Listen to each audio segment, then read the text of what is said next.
Welcome, everyone, and welcome to Progressive Discussions. I am your host, James P. Madonna. As seen on the web since 2007, it is Saturday evening. It is autumn, which I'm very happy about. And there's a lot of material to cover. I will never, well, knock on wood, I will never run out of material. Actually, I have so much material that it cuts into the, what should I say, I don't want to say frivolous, but the casual and second half of the show. It cuts into that now. Okay, I want to introduce you to my right-hand man. I'm from Northeastern New Jersey. My right-hand man for Progressive Discussions is the one and only Jason Cleveland, and it's been a long time. Great seeing you back on the show live, Jason. From Seattle, Washington, Jason Cleveland. Hello, James. It's great to be back. The long, triumphant return, so to speak. Yeah, and your first monologue went over really well about the HOA. Yeah, I probably could have talked, well, I maybe should have talked a lot longer, but hopefully the point was made. I guess in regards to a homeowners association, certainly there are positives, but in my opinion, there are more negatives. Exactly. Certainly. Well, hey, it was your first monologue, but I think that from now on they're going to be like pretty hard hitting. And I know Oh, for sure. you have a live monologue right now, but I just want to say good morning to Masumi from Japan. Good morning, my dear Masumi. It is now 9:11 a.m. Sunday in the Tokyo area. So, good morning, my dear.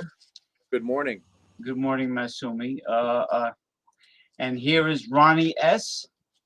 Thank you, Ronnie S. For him and his significant other is safe and sound and alive.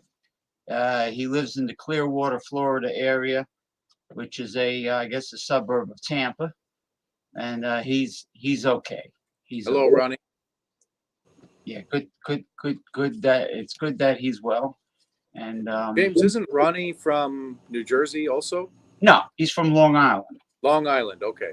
Yeah, he's from Long Island originally, New York State owned, and he relocated to Clearwater, Florida, which happens to be a very popular area. It's near the Gulf. You know, it's very hot and humid. When you talk about the Gulf Coast, it's like really. Hey, Bart Robinson from southwestern New Jersey, my friend. Hello, Bart. Hey, Bart. Good to see you. Bart lives near where all those Jersey herd cows are, right? Yeah. I guess dairy farms, and I've always been a dairy lover. You know, I don't know if it's subconscious, going back to infancy, but I always loved all dairy products, ice cold dairy products, and but he's also not too far from the Pine Barrens, where the Jersey Devil is, you know, in South Jersey. That's where. Yeah. Is that where the hockey team plays, James? No, they play up north in the arena up here. They play at the Prudential Center Arena in Newark, New Jersey now. But you know, that's their name. But anyway, good to see you. I mean, I switched times because, you know, a lot of people are tied up with football season, you know, NFL games and family events and things of that nature. So I decided let me try. Let me change. Hey, Sid is here. Sid, my goodness, James. I mean, this is like the knockout punch. You got Ronnie S., Bart Robinson, Sid. Yeah, Sid, we haven't seen you in forever. It's a long time. Sid is our alpha male, red pill, male rights activist extraordinaire. Fuck all feminists. Yes, Sid. Amen. Amen. What up, Sid? It's been a while. You're very welcome, my dear Masumi. Hope you have a blessed Sunday, Masumi. Yes. She in her salon, she only has one customer today, so she's got most of the day to herself, which is good. Okay, get through some of these fast and furious. Lots of comments today, James. I think the new time slot is working. Yeah.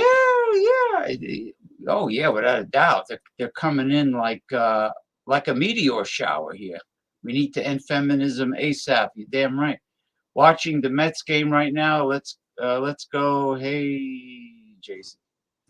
Well, go Mariners too. The Mariners are now just a few outs away from making it to the ALCS against Houston.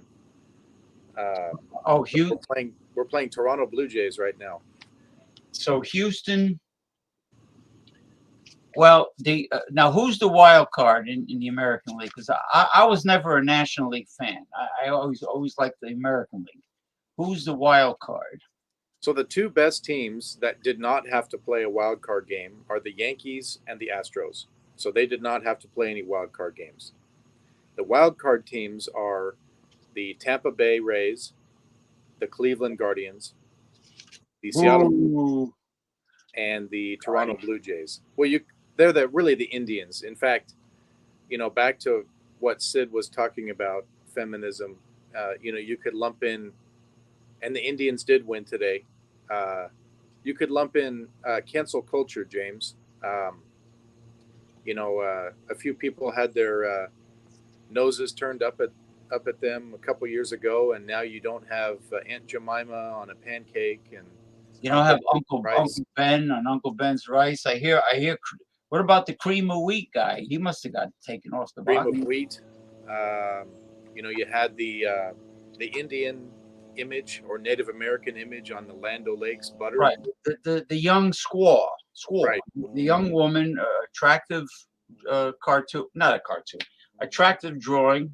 Right. Nothing derogatory about the image on the Land O'Lakes. And that was. So I guess staying on topic quickly, the Washington Redskins, they changed their name. They're now the Washington Commanders, and now the Indians are the Guardians. So Guardians, unbelievable. There's a lot of folks, James, are saying, okay, well, what's next, right? You've got the Atlanta Braves, okay. You've got the Kansas City Chiefs, and then you have Chicago Blackhawks. They got rid of Pepe Le Pew because he's a real macho alpha male skunk. Right. That is always horny all the time. They got rid of Pepe Le Pew. They got rid of. I heard they were forced to put a lesbian on one of the popular cartoons. That was Scooby-Doo, James. Was that Scooby-Doo? That's right. They had to put a lesbian on that. So, listen, I'm a far left-wing person. I'm very progressive, but I'm not a neoliberal. I am very much against the fascism of neoliberalism. I'm against political correctness and this whole pandering bullshit where they have to pander to every single lobbying group and because they're afraid of offending someone. I'm very much against giving special treatment to any lobbying group. I know. And so that makes me, I'm not a Republican, I'm not a Democrat, I'm more of a socialist, but I'm about doing the right thing, making the right decision based on weighing out the pros and cons and then following your heart, your conscience, and just making the right decision. I know you have a monologue. I'm gonna. No problem. I'm gonna keep my mouth shut in a little bit. I just want to see what Bart says. Speaking of dairy, I just overdid it with some fabulous Haagen-Dazs ice cream. It's actually pretty good quality ice cream. I'll have to hit it tomorrow with a jump rope routine. Haha. Well, I'm glad you brought up ice cream. Well, first of all, Haagen-Dazs is not from Scandinavia. It's made in the United States, but it's great ice cream. Edie's is great ice cream.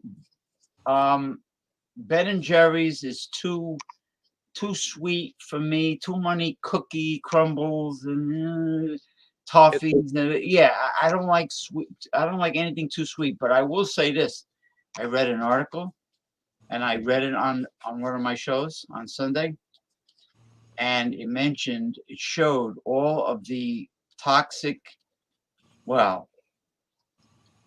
subtle toxic ingredients, chemicals, things you can't pronounce, preservatives, so on and so forth. Terrible things that shouldn't even be in ice cream. It shouldn't really. And all the popular ones, including Friendly's, all the popular ice cream brands that I see in the supermarket have all this crap in it. So therefore, it totally turned me off.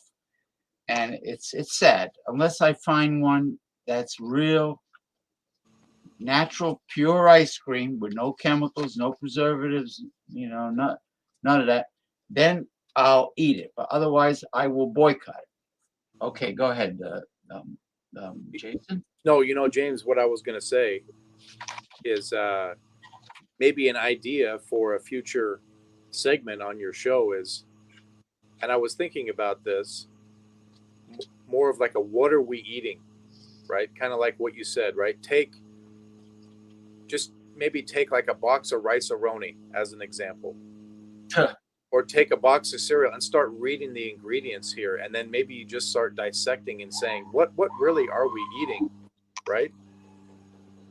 Think about it. Back to what you said. There really isn't anything. The Mariners just won. We're going to Houston. We're very excited here. Okay, so they're going to the next.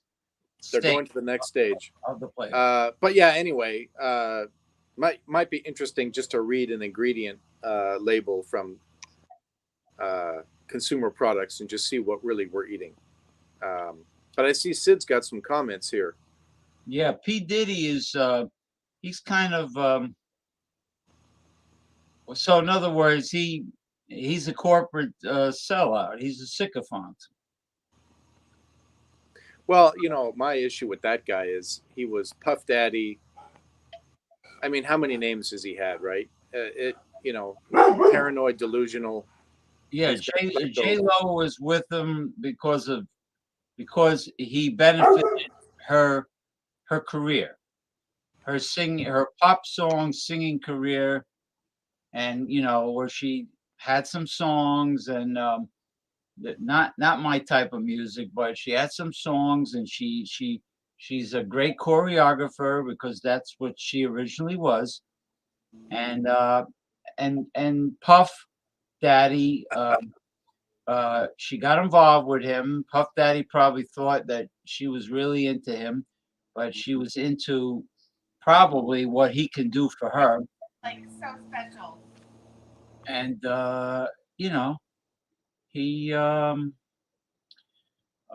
she's that way. She's opportunistic and she's a user, and she's known for that. But anyway,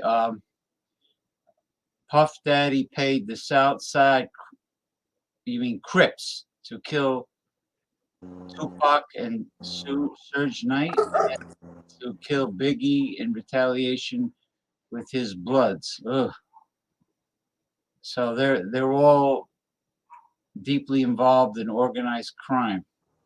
James, you said that Puff Daddy dated J-Lo. Is that what you said? Yeah, was that Puff Daddy? That I think so. Boy, J-Lo's been with Alex Rodriguez, Ben Affleck. Well, now she was with Ben Affleck. Then they broke up. Ben Affleck's family didn't like J-Lo, and they most likely had good reason. And now she's married to Ben Affleck. She got back together with Ben Affleck. Yeah. And what was that comment that was there? Which one? Somebody said something like, "I didn't know there was a show tonight." Oh, that was at this guy, Saki. Hello, Brian. Brian Sook. Hello, Brian Sook. Yeah, he was. I think he's from. I could be wrong. I think he's from Pennsylvania or something. But anyway, he was. He couldn't find a job, and yeah, I switched time slots, Brian, because of NFL football season. It was nobody really was around Sunday afternoon. Yeah.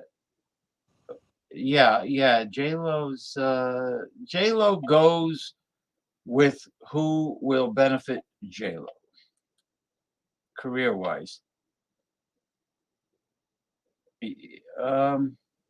Yeah, you wouldn't think so by the music the type of music she sung and danced to. You wouldn't think she's into Caucasian men. You know what, though, James? You have to hand it to her. She's 50 plus years old, and she still is in fantastic physical shape. Well, so is Raquel Welch looks damn good too.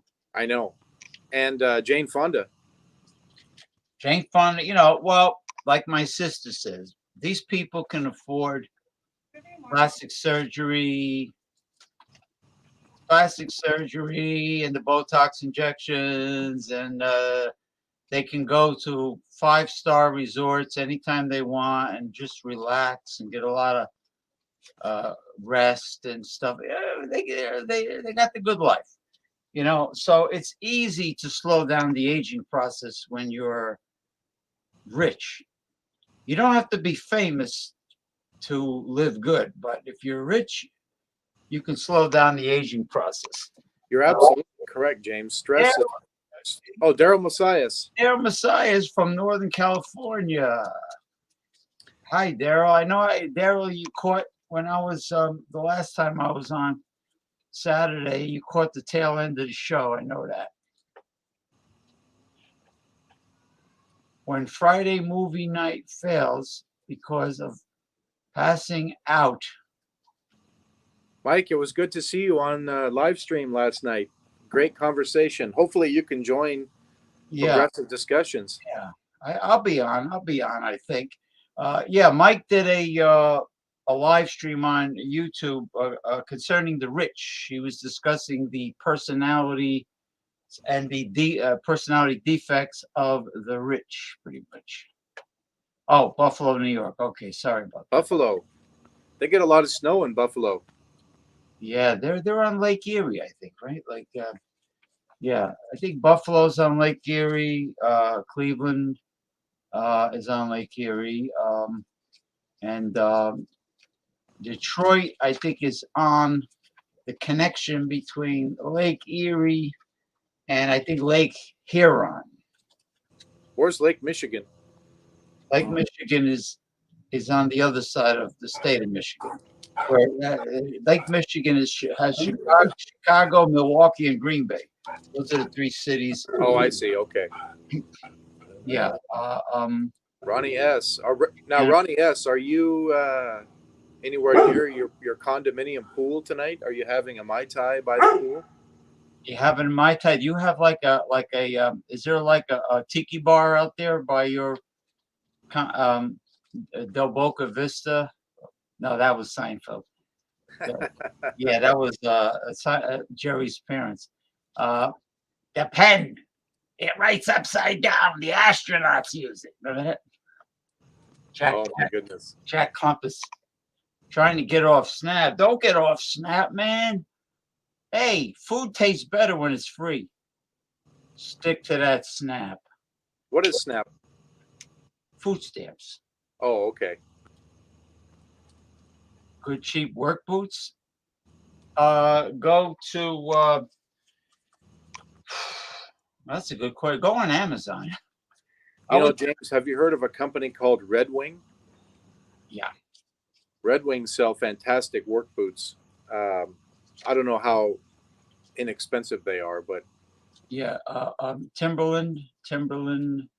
Well, these are we're talking about brand name work boots, but if you want a work boot that will last many years, get a brand name. But at least if you go on Amazon, you can read the reviews and see how many stars the customers gave it. Buffalo is not far from Ontario. You're right. Well, the Lake Ontario, which is the first and the smallest of the Great Lakes, has Rochester, New York, and Toronto. And then on the east of Lake Ontario is the St. Lawrence River, which goes to Montreal, Canada, and then it becomes the St. Lawrence Seaway, and then the Atlantic Ocean. What do you get? What is that, military time? Yeah, I tried to watch a movie, but only made it through the first 15 minutes. You were yawning towards the end of your live stream last night, Michael. I saw you yawning. You were tired, I could tell. To answer Jason's questions, I'm having a Bud Light Platinum inside my condo, no tiki bar. I won't drink mackerel. James, you know who really likes Bud Light Platinum? I've seen Louisiana Beer Reviews probably do maybe more than 10 reviews of Bud Light Platinum. Mr. Really? Terrio. Yeah, you see, all those, all the booze guzzlers, the people from all the southern states and some western states, they drink a lot of macros because they like corporate America, because they're right wing, and even though it's loaded with chemicals, and Mr. Tab, if you know him, he told me about a really bad toxic chemical that Budweiser, I think it was Budweiser, puts in their beer, and it's very similar to formaldehyde. That's terrible. No, not Snapchat. He's talking about hey, Section 8. You want to pay more money for rent unless you're not happy with the building you're living in. There might be a lot of low lives in I could never live among scumbags. You know what I mean? The dregs of humanity. I have no tolerance. I don't have tolerance for the general public. Could you imagine the dregs of humanity? Any good delivery. Why have tried platinum? Seems exciting. No, it's not exciting. Stick to your wonderful West Coast craft beer, Michael. Don't drink. What's Michael saying? Jason, enjoy any good delivery. Delivery. You We mean, live in the country. you mean food delivery? Yeah, there's one pizza place that'll deliver Jack Daniel. to my house here. Otherwise, I have to go out and pick it up. We're kind of in the middle of in the countryside here. You're in like Oshkosh or Shmaganish or something like that. Exactly. Yeah, it's like an Indian name, right? Snohomish. Snohomish. That is a Sasquatch name.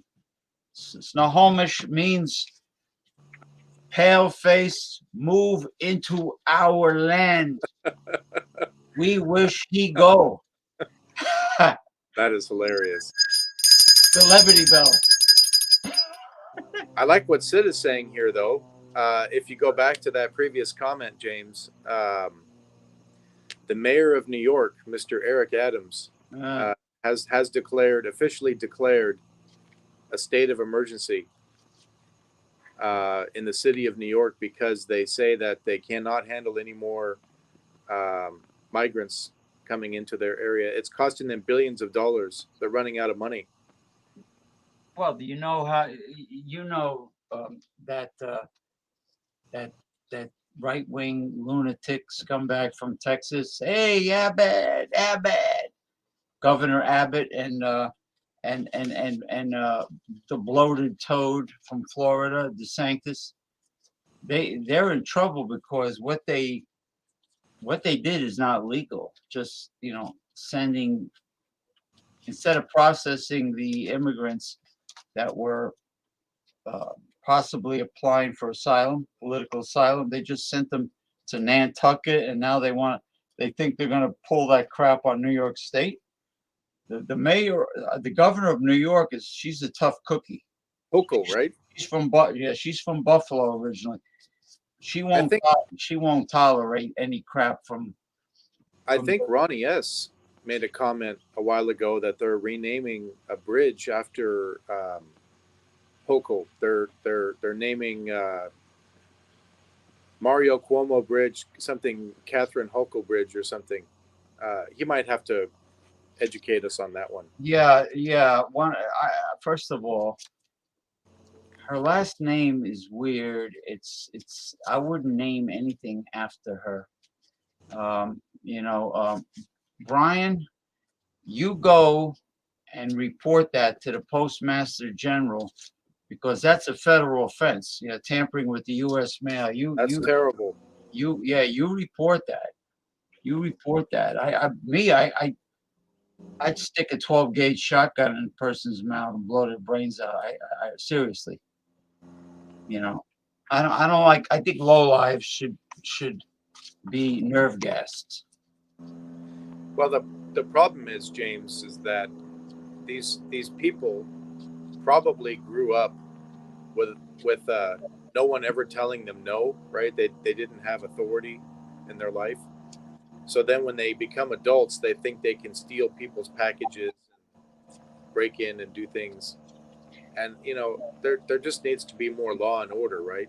Um, you know, I saw actually, if you go back a few comments there, uh, they're actually coming in so fast. I'm having a hard time. Michael Hilton. I got these people talking about macro beers like it was the best thing that was ever invented. I'm not even gonna spend too much time. I'm not gonna. Hochul, the Tappan Zee Bridge will be renamed. I thought they named it after Mario Cuomo. Okay, that's it. I was wrong, but I remember Ronnie telling us that some bridge was going to be This is important. So you mean to tell me it went from the Tappan Zee Bridge to the Mario Cuomo Memorial Bridge, and now because she's a female governor, they're going to pull a politically correct neoliberal horseshit stunt like this because she's a female governor, and then they're going to name it after her. Oh, you know what? This is getting out of hand. This is getting way out of hand. It's very unacceptable. Yeah, but he's dead. He was in for God knows how many terms.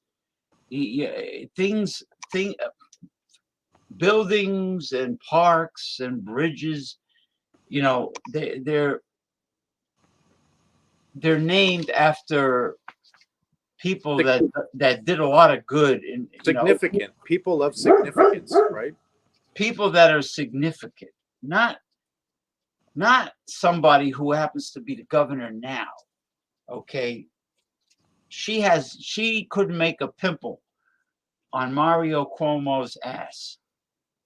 Okay, to think that her name should be on the Tappan Zee Bridge and not Mario Cuomo. Actually, if you could stay on that topic for just a minute, James, what do you think about, let's say, high schools taking the name Thomas Jefferson, Abraham Lincoln, and renaming them because people think that Abraham Lincoln was a racist because he wanted to relocate all the slaves to an island back in Africa when they were free. I think they wanted to call it Lincoln Land. Ronald Terrio did a show on that. You think that's Confederate propaganda? Possibly. Possibly. Lincoln Land. Lincoln Logs. Look it up. You have to look it up. Okay. Lincoln Logs.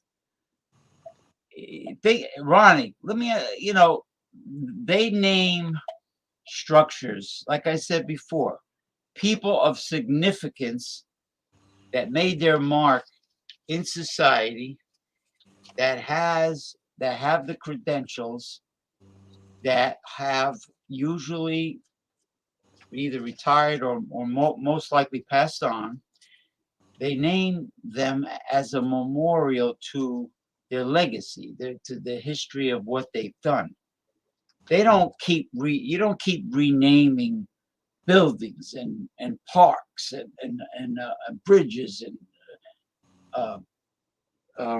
monuments and monuments. You don't keep renaming them after the current governor or president. I mean, James, could you imagine the Washington Monument in Washington, D.C. being renamed the Biden Monument? Oh, God. He has so many skeletons between Joe Biden and his son, Hunter, and they have so many skeletons that are ready to fall out of their closet. Do you think the dam is breaking there, James? I know that the Hunter Biden laptop was initially said to be Russian disinformation, but it seems like the FBI is now, or the Department of Justice is now looking at charges of tax evasion. Interesting to hear your feedback on that. Well, tax evasion, I know is runs rampant when it comes to the rich, the top 2%. You know, a lot of shit's gonna hit the fan soon, but I think they're taking their time because they really want enough evidence beyond a shadow of a doubt to do what they need to do. Listen, Brian, and the Obama phone was an absolute nightmare. You need to get rid of it. What is that, James? When Obama was in, he was issuing these free phones for the poor. And they were, let's put it this way, if you had one of those, you would take a sledgehammer to it in rather quickly. It wasn't even worth having. It was better than having a beeper like in the old days. I made it to paradise. Hey, King of Dots. King of the Dots. King of the Dots is here. He was trying to appease the southern states. He was being like it was the 19th century version of political correctness. He didn't want to. He wanted to make nice with the southern states, so he came up with an idea to send the slaves back to Africa. That could be it. That could be it. Yeah, but you're conservative, Ronnie. You know I mean, I know you're living in Florida for a while, but you know you're a northeastern Yankee, just like I am. You know, you don't have to believe everything the Southerners say. Next Kennedy, yeah, right. Stop the nuclear threat. Go blow Joe. Yeah. The next Kennedy. What are you drinking there, James? Oh, I'm having ginger ale to settle my stomach. Is that Canada Dry? Yeah. Read the ingredients on that since you have it in front of you. Let's just hear what's in that thing. Should be a little comedy. I have to get my magnifying glass. No, I'm only messing though. I'm sure it's probably just carbonated water, high fructose corn syrup, and some dyes, maybe. Yeah. Number 5. You know, I don't drink this all the time. I haven't had soda in a year, and this is the lesser of all the evils when it comes Correct. to soft drinks. You know, James, I can't get a minute's peace, right? If I'm inside, there's stuff going on inside. I come outside, the dog's going crazy. You know why? Yeah, but the dog looks like it's barking at nothing. Well, because there's over here, over this fence is the neighbor's house, and sometimes they have a dog, and sometimes the dog is over there, so he can hear it running around over there. And then now I have a plane. So I live very close to like a very small airport that people with their own little private planes take off and land from. So you hear that plane flying overhead. So this is like, you know, there's a lot, you know, for a how should I put it? You're in the suburbs, but you're in a semi-rural suburb. For sure. There's certainly a lot of racket for a semi-rural suburb. It's normally quiet, but you hear those planes fly over. Yeah, especially on nice days. Yeah, because we're live. The dog's got to bark up a storm. I could be out here just reading a book, and he wouldn't be doing any of this stuff. It's like hey, come on! It's like what Ronald Theriot says, right? Wait, what did? He's got sex offenders in his Section 8 building. You're in a kind of you're in a Buffalo ghetto. It sounds like. I'm sorry to hear that, Brian. I'm sorry to hear that, but you're in a Buffalo version of a project.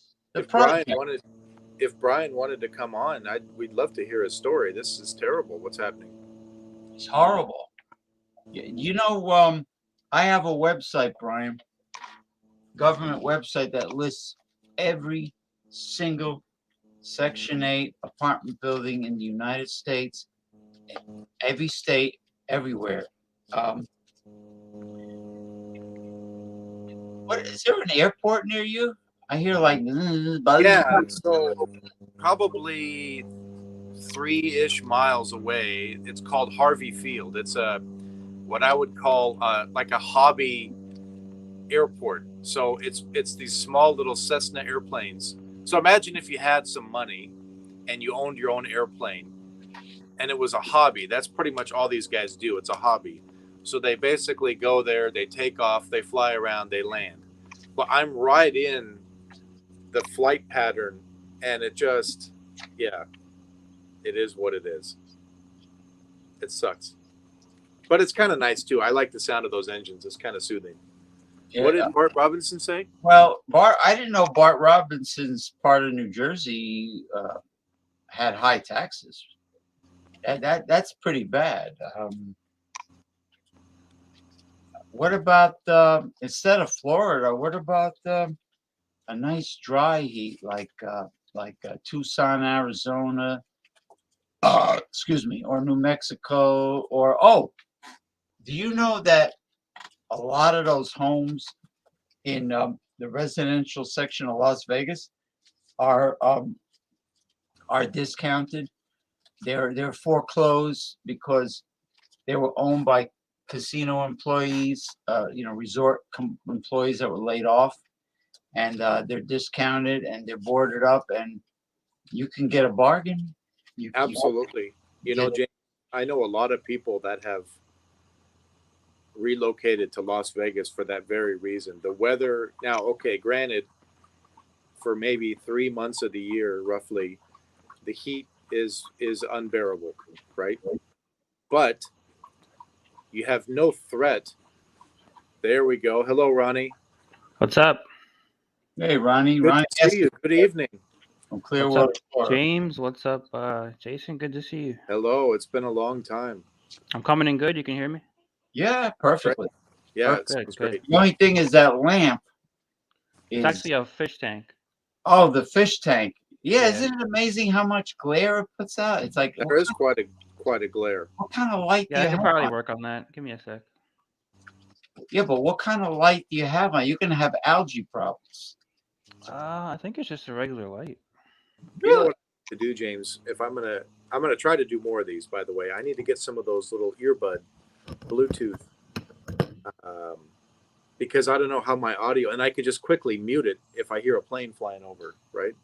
Yeah, you can get they're not expensive. I think they're down to $20 a good pair of Bluetooth earbuds. Like the ones that BC bought. The ones that BC bought that he doesn't use. He doesn't use them. Yeah, he doesn't use them. So, All right, Jason, now, you watch baseball? I did, and I do. I came on today at 5, as promised, and it turns out that Mariners game ended while we were live on the show. So the Mariners advanced win? to They advanced. the Mets lost yesterday. Yeah, I think they're winning right now. I'm about to put the game on. I know And Tampa Bay lost. They're Tampa out. Bay lost, so now it's the Cleveland Guardians against the New York Yankees. Yes. yeah, The Indian Guardians. And I think St. Louis. I'm not sure what happened there. I know they were playing Philadelphia. Yeah, so I might go in and out of here, James, because I'm watching the game too. I'll just turn my now camera are off. the Mets a wild card this year? Yeah, the wild card game. So if they lose tonight, that's it. Oh, really? Oh. Yeah, that's it. And they had a great season. They had a stellar season, but they didn't play that great the last month. So they kind of screwed themselves. Well, I'm glad you guys are talking about baseball because I'm pissed off at what I learned. Hold on. Bart pays $7,200 property tax for a small rancher here in the second poorest county in the state of It's fucking pathetic. James, did you know New Jersey it has the highest taxes in the nation? It's the Oh, I believe it. highest property taxes by state. Oh, I believe it's densely you know, you got Bergen County is where I am now. You got really super high property taxes because you got these ritzy neighborhoods like Upper Saddle River and Franklin Lakes, and over here by me, the apartment buildings on the Hudson River, $5,000 a month rent. Well, they have that down here too, but the taxes are going up because the real estate prices went up so much. Well, So that, they that base the taxes off the Yeah. price. then of that real means estate. people that go to Florida have to go down with money because forget about a young person going down there and Nah. trying to make enough money. You know, Maybe like 20, 30 years ago, but I wouldn't advise it now. no, not now. My sister says it doesn't even pay to get a student loan and go to college anymore. It's foolish. It's foolish. It depends what you're going to college for. If you have a guaranteed job making pretty decent money, then that's different. But if you're just going to college and taking wacko degrees that you're not going to do anything with, Technical school, technical school is a good more, idea. Sure. is more it's more common sense. Now, There's speaking of plumbers that make way more money than like somebody who spent 100,000 on college and doesn't have a job. you just have to be willing to be smelling and dealing with that muck. Sure, yeah. You know, me, I have a sensitive Or stomach. I'd probably even throw like up. electricians, they make pretty decent money. Yeah, they're professions that never go out of You always style. need them. You People always need them. always need them. All this tech stuff, sometimes you don't need that shit when it comes down to it. No, So they'll let you go. yeah. Now, Yeah, I mean, let's just say you had only so much money, and you could either pay your cable bill, or you had to get a plumber to unclog your drain. What would you do, right? It's a Mhm. no-brainer. You have to have working plumbing in your place of residence, right? absolutely. Right. And the garbage too, right? Think about garbage Or bill. the garbage. Now that's a dangerous job for their health because with what they breathe in, they actually take years off their lives by doing that. Absolutely. I have my wife's cousin. Her husband works in the sanitation industry, and I was talking to him a month ago, and kind of saying, tell me some stories, and he actually collects dumpsters from corporations, and one of the stories that he told me is because, and it's kind of a sad story, but because homelessness is such a crippling, you know, issue that we're all dealing with. Mm-hmm. He picked up a garbage dumpster, and there was a man sleeping in it. Oh God. In the dumpster. And then But, he ended okay. up in the back of the truck, and Like Oscar the Grouch. of course, right, the guy is going to sue the company. So, but some rule within the company states that you have to open the dumpster before you scoop it up and dump it in Yeah. for safety reasons. And They this didn't didn't do happen that? to him. This was a coworker of his, but he said that everybody got talked to, and they had the safety manager come in, and the union came in and to kind of go over that fact. But could you imagine that? You sort of feel terrible for that person that he's sleeping in a dumpster. That's as best as he's got it, right? And then he gets scooped up and dumped in the back of a garbage truck. That's just, yeah, I'm sorry, man. that's I'm sorry to- terrible, right? Think about it. I mean, that's I terrible. mean, just the vision of it though. Yeah. It's And funny. who was that? Was that Grover or Oscar the Grouch? It was Oscar. Grover was the blue one. He wasn't in the garbage. Yeah, he was funny.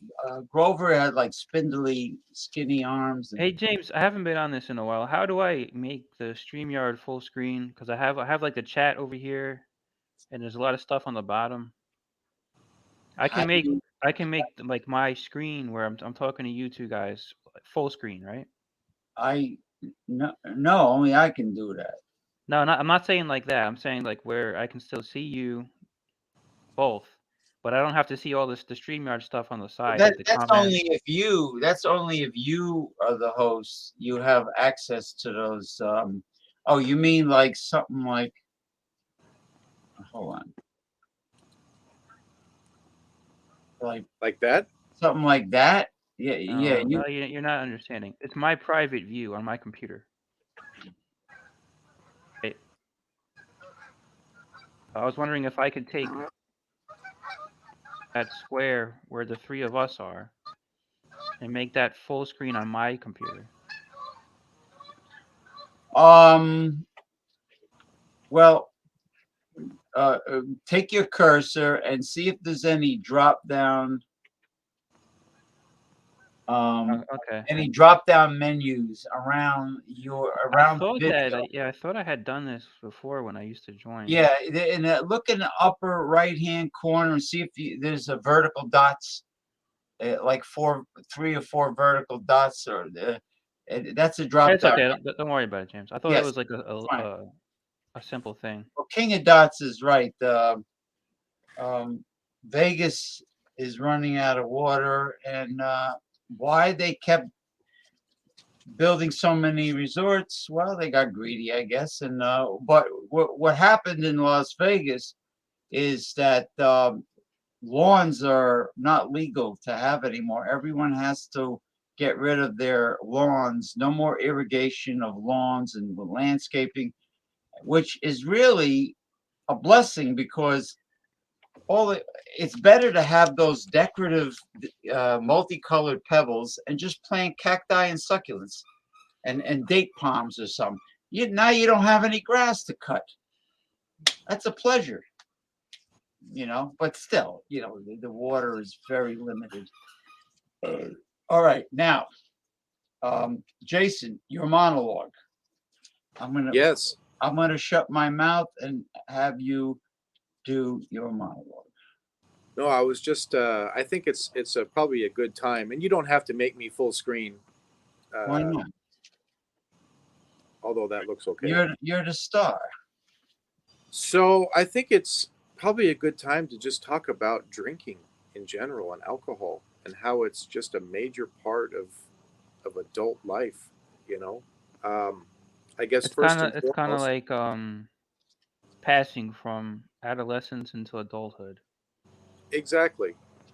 Um, I certainly remember my first taste of beer. I'm sure all of you. It's one of those things you just maybe you were a kid or maybe you were at a party or whatever, and it kind of tasted awful from what I remember. Right? Did you throw up? I didn't. No. I threw up like the first few times I had beer. Really? I didn't like beer. Actually, I would rather drink like liquor instead, like liquor that you steal from like your friend's parents' liquor cabinet or something. Yeah. But and like in high school, well, the first times that I had beer, I didn't like it at all. I thought it was nasty. I threw up like the first few times I drank beer. Was that because you had a lot of it, or just No, it was maybe after like 2. that's very interesting. Mm-hmm. I just Um, didn't like it. I mean, it's not a good taste, honestly. It's definitely an acquired taste, like you were saying. yeah, I think that it's like, and I see King of the Dots there. I agree. For somehow That the pitcher Reds, is he's good. I was watching him last night. Well, the Cincinnati Reds happen to be the oldest Major League Baseball team. I think they started in like I thought it was the Cardinals. 1860. They were the 1860 between 1860 The and Red 1870. Stockings. Yeah, the Red Stockings, the Cincinnati Red Stockings. They were now getting back to what I was going to say about baseball. Yeah, screw grass. Grass is good for the cows. Now, do you know that the manager of the Minnesota Twins is responsible for screwing Aaron Judge out of the Triple Crown because of what he did what he to get his man to win the Triple Crown. What happened, James? The Minnesota Twins manager screwed Mm-hmm. Aaron Judge out of the Triple Crown How so? This year? because he knew everybody was like walking Aaron Judge and not pitching Yeah. anything in his zone. They were pitching him outside and then walking him a lot. So the last games of the season, he gave his guy that won the Triple Crown a rest and just sat back and watched Aaron Judge's percentage go down. And Yeah, that's not right. by not playing, like in other words, he was ahead. His percentage rate was ahead of Aaron Judge's.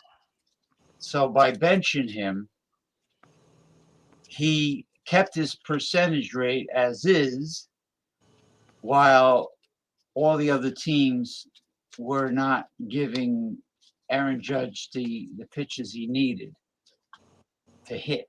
They were like practically walking him. So that's what happened. But anyway, I'm sorry. No, but Aaron Judge has now the American League record for home runs in a regular season, 62 home Yeah, runs. and runs batted in. I think Right. yeah, and runs batted in. But they I mean, it's devious for all the teams to deliberately pitch him the way they did. I agree. On purpose. That's terrible. It is. Okay, you know what? I'm gonna keep my mouth shut. So, he muted himself. Okay, go ahead. Monologue. Yeah, so I think it's a subject that is not easily talked about, but it impacts, I think, everyone's life, and that's just the subject of alcohol and drinking and the culture and the habits and all the negativity, right? I dare anyone to turn on the TV tonight at any time and watch a program that has commercial interruptions, and you'll see every single commercial break is an ad for beer or wine or liquor, and it promotes people having a good time. It's a very social thing to do, but they don't show the destructive part of it, right? And I think that kind of becoming involved in the YouTube community, and certainly getting to know James and all the other folks that are involved in producing content and so on.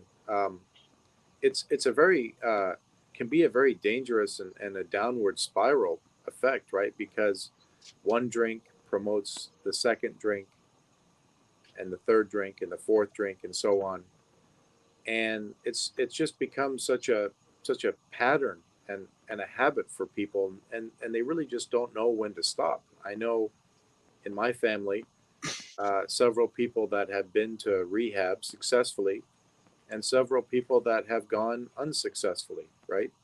They go in with the right attitude, because I do believe that alcoholism in its core is truly a disease.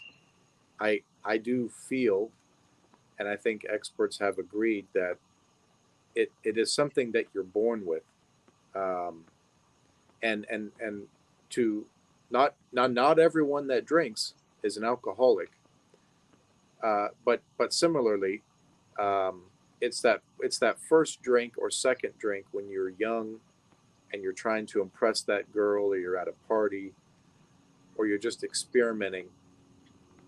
Some of these traits are inherited at a very young age, and then they sort of carry on into adulthood, right? And I think that the thing that's important to note is that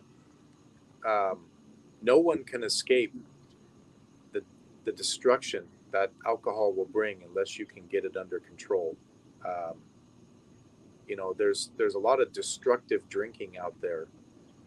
People that guzzle alcohol for the effect of it instead of the appreciation of it. Right? Think about when you sit down to a plate of dinner, having some kind of portion control in mind instead of just eating until you're absolutely like Thanksgiving dinner every night. Right now, you translate that into a lot of people's social habits.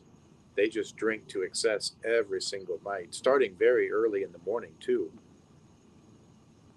And I thought that, it's important to talk about this because there's probably someone in my life, there's probably someone, James, in your life, Ronnie, your life, perhaps, or someone that we know that has a problem that we just want to say something, but we don't say something, right? And the guilt that you might have if something happens to this person, knowing that you maybe could have done something to help them, but you didn't. And you see the destructive behavior and you can see the pattern starting to overtake their life, right? So I guess to sort of end my little speech this week is to say, it's not too late to maybe save that person. Um, I think that these people that are destructive drinkers, deep down, they know they have a problem, but they can't, they themselves cannot overcome that destructive behavior. They need help. And rarely do anyone ever ask for help. But in the end, these folks would probably be very fortunate to have someone take them aside and say, "Look, I think it's time that you stop doing what you're doing. You're destroying your life. You're destroying yourself. There is a better life without alcohol." And it might be a tough conversation to have with that person, but I think at the end, once they've gone through the rehab process and once they've seen what life is like without it, they probably will come to you with a very emotional conversation and tell you how thankful they were that you stepped up. So, Well, back in the day, they did it with cigarettes. They glamorized it. People saw movie stars smoking cigarettes. Sometimes with the long cigarette holder, and the advertisements are the same with booze, with alcohol. Marilyn Monroe used to smoke cigarettes, right? you're absolutely right, James. Yeah. And I was watching a documentary. It's a very short film, but they were talking about the smoking culture, like today's smoking culture.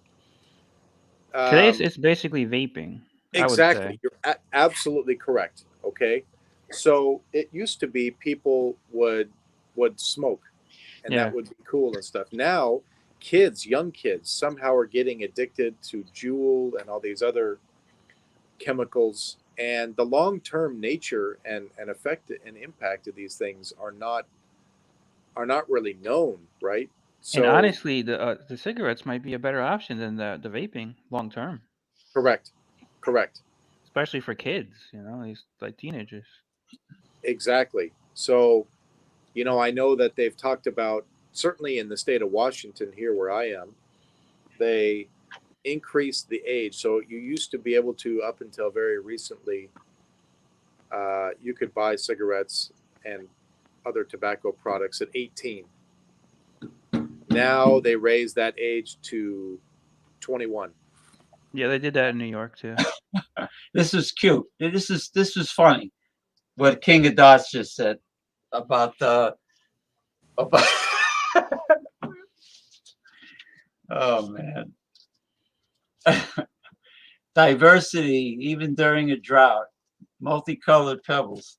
Hey, they're attractive. You know what they where else they use multicolored pebbles? You ever hear of Zen gardens? It's some kind of Asian thing where you take Hmm. a Hmm. special rake and you make different designs in the pebbles, and then you're Yeah, supposed to meditate. You're supposed to stare at it. I don't know what it does besides making you cross. I've heard of that.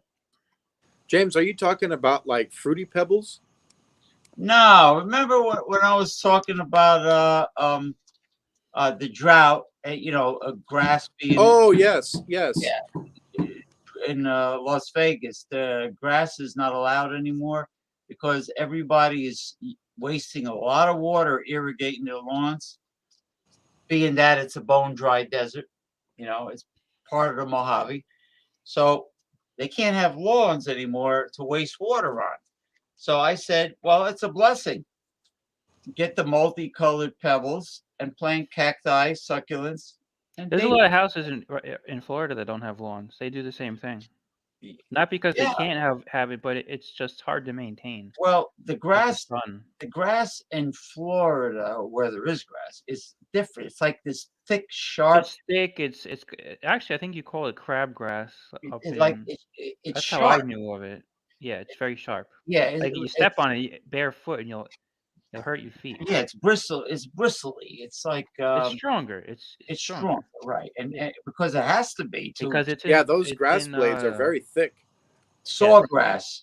That's I it. I thought of it as crabgrass, but Or like a Yeah, strong it's like version of crabgrass. crabgrass. It's just bigger and stronger. it Is can it Bermuda? Is that the? no, Ber- it's a species of grass that can withstand the radiation in Of the South sun, Florida, the right? sun, the UV rays, Now ultraviolet. there is like regular what you would call regular grass that's not like that also, and I think that one is more susceptible to being burned. Yeah, the golf courses. Uh, The um, golf courses and some houses have it. They have a natural. I don't know. I don't know everything about yeah.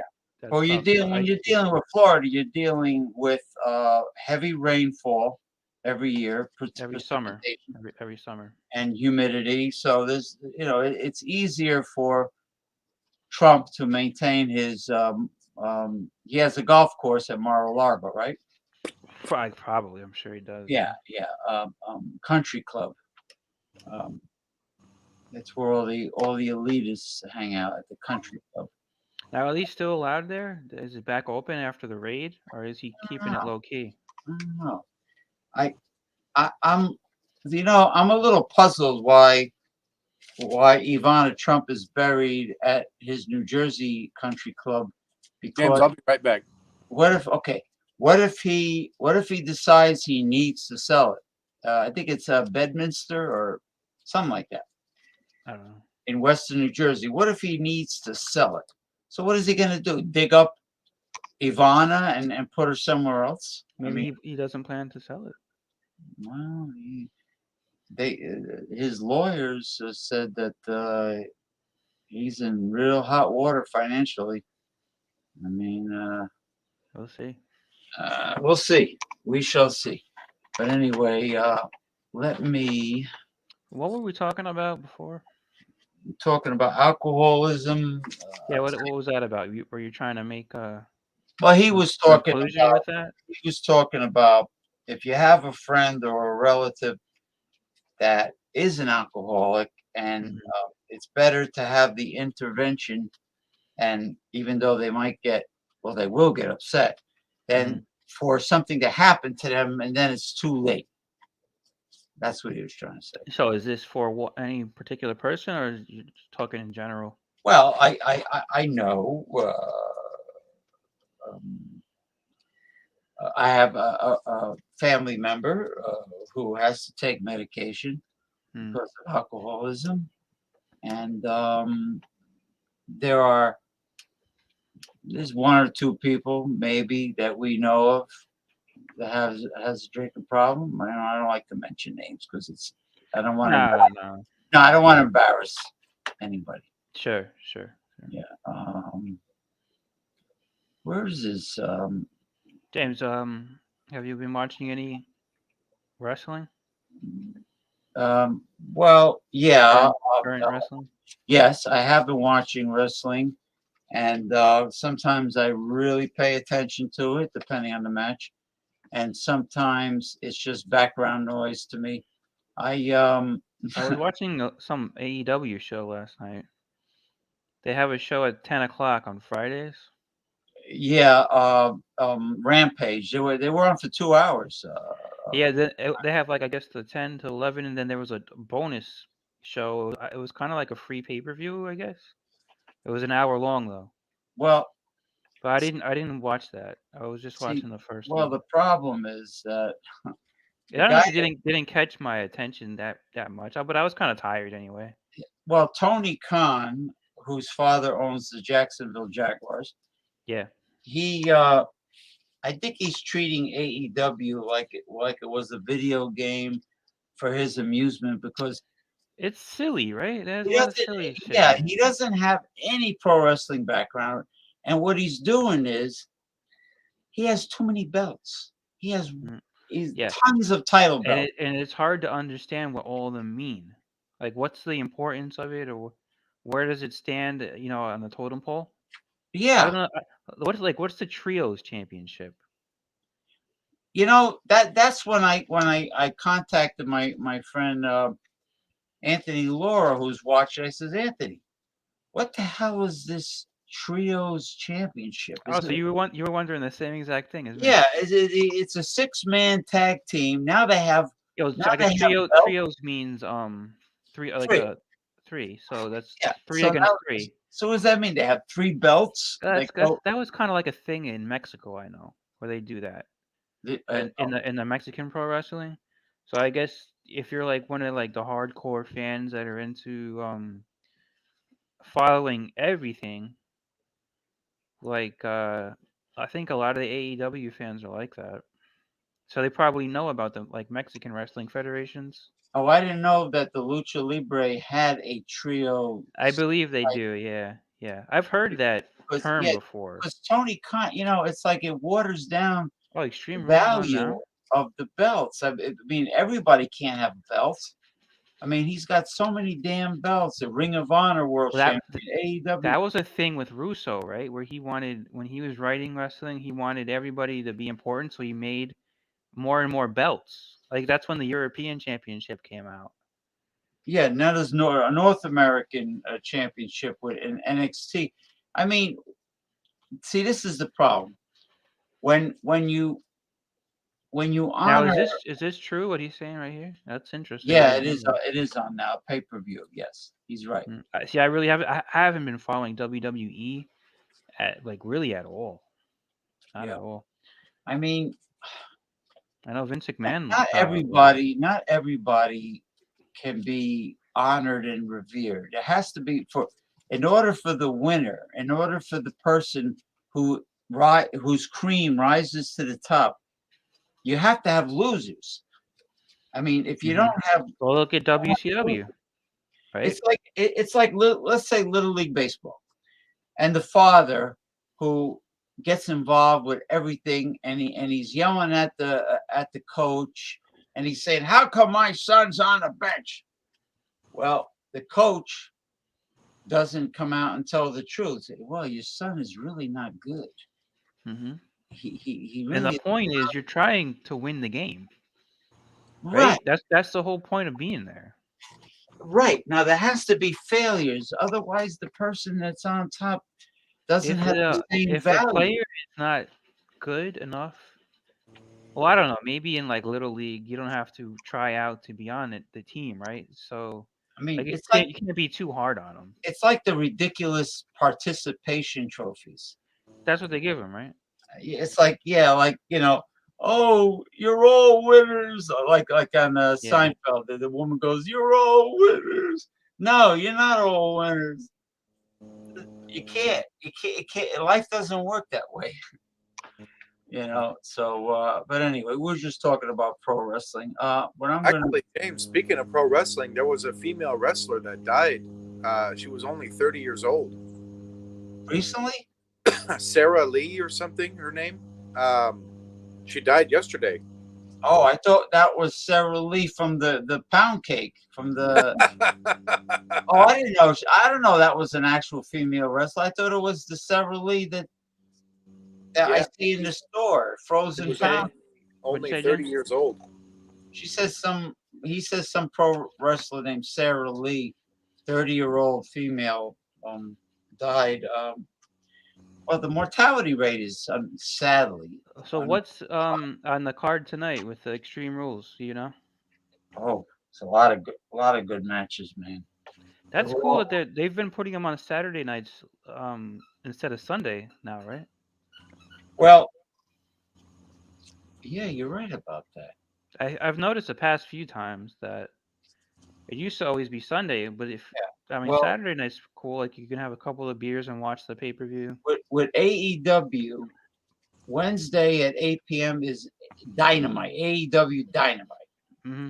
Okay, that's from 8 to 10 p.m. And then Friday at after SmackDown goes off, which is 10. From 10 to 11, there's usually Rampage, but this time they had 2 hours. But Now, do you watch on Friday nights? You watch both shows? yeah, I watch both shows, and like I said, depending on how funny and entertaining the promos are, and the little skits that they do, storylines. If the match is really good, I'll pay attention. If it's nonsense, I'll just use I've it. found a lot of times with SmackDown, it doesn't catch my attention. I play on the phone and I use the wrestling as background noise. Do you ever get just sick of it and just turn it off? I never did that to wrestling before. Really? No, I have. no. Like what I'll do I'll is, just change the channel, well, if I'm I'll really change not it interested. and I'll put on the Ancient Aliens or the Well, that's what Unexplained I'm saying. William Shatner. Yeah, Just watch change the that channel now. to something else. So you said you never did that before. Well, with when the wrestling is on, I never did that. But I could easily put on Ancient Aliens or something like that, and actually learn things. Yeah, there's a lot of times when I'm watching wrestling, I'll just check it out. I'm loyal enough that I'll check it out because I know what time it's on. But I'm just not interested in it. After maybe the couple of segments I see, I'll just turn it off. That happens quite a bit, especially with SmackDown was like boring, man. It was just Sometimes, boring me. sometimes it is quite boring. The Baron Corbin character, I really don't like. I find him very Oh, boring. Happy Corbin. Yeah, I, man, that's just stupid. That happy shit was just dumb. it makes him look like a joke. James, Yeah. what Vince McMahon, is he officially out? Yeah. Yeah, He retired. Yep. he retired. He's a seven. What is he? But He didn't he gave have up his didn't he he have ga- some sexual harassment? yeah, but so he gave up his chairmanship. He still owns the majority of the stock, but he doesn't own like stock where he would have a like an executive type position. Okay. So he's still financially invested in the company, but he can't. He's not really giving input on anything, or he's retired. That's it. James, I saw that you had a screenshot of Yeah, the leader of the Green Party. no, that's not Green Party. Oh, That's did you hear about the Forward Party? yeah, leader? Andrew Yang. Yang. He What was happened? he was interviewed by Chris Cuomo on his new show, Was he? and he created a party called the Forward Party. How did that go? How'd the interview go? It was pretty good. I saw an interview with him on CNN, believe it or not, and He's really pushing this forward. He's it pushing was it actually it forward. was pretty good. The CNN, I don't remember the guy it was, but the anchor was grilling him on what his beliefs were, and the Forward one, he's like, "Well, we believe in the middle road or something like that," but he would never say what he really like, Hey, Tab. what his stance is on anything. He just says that he's middle road or Yeah, middle of the that's not for ground. me. That's not for me. We already got a middle road guy in there, Joe Biden. Hey, Tab, tell these people what Tab's you the know. Q-tip guy. Q-tip. Yeah, tell these people what you know about the chemical that they put in Budweiser. You were saying something on Ronald's show about what chemical you heard of formaldehyde or something. Yeah, Formaldehyde. I brought it up. Yeah, Tab is the one that mentioned it. Maybe, Formaldehyde? yeah, he somebody that works for Anheuser-Busch came clean and mentioned what chemical they put in the beer, the macro beer that they don't list on the can. Maybe Tab could clarify it in a comment. You got to ask Terrio about that. No, Tab is the one that brought it up. But I'm saying ex Terrio, he knows all about the beers. Yeah, but he doesn't say anything bad about the macro top beers. American beers. No, like like Coors and Miller and Budweiser. He's very corporate American. Oh, he wears the T-shirts, like the Coors T-shirt. Yeah, The hats. Maybe they throw him some gifts every now and then. I think they do actually. Hasn't he said that, Jason, in the past? That he gets freebies from companies. Okay, here you go. The chemist in Jacksonville at Budweiser said they use a formaldehyde-like substance to preserve the beer. Yikes! That's embalming fluid, isn't it? Is it? I don't know. Yeah. Tab, can you tell us if that's embalming fluid? Is that the same thing? Formaldehyde, yeah, sure. Rollins versus Riddle, Edge versus Finn Balor, Bianca Belair against Bayley, ladder match. Liv Morgan against Rousey. Drew McIntyre against Karrion Kross. Thank you, Daryl. Thank you, Daryl. Yeah, thanks a lot. Rollins Riddle could be decent. Like, go back to it. I just wanted to run. Still looking at it. My friend was a massage therapist and worked on her. What do you mean? You massaged her? So worked on her? His friend. My friend was a massage therapist. Yeah, his friend. And worked on her. So I asked him to ask her if they put formaldehyde. That's funny. Yeah, that sounds weird. Speaking of massage therapy and massage parlor, so you're embalmed and you're still alive, King of the Dots.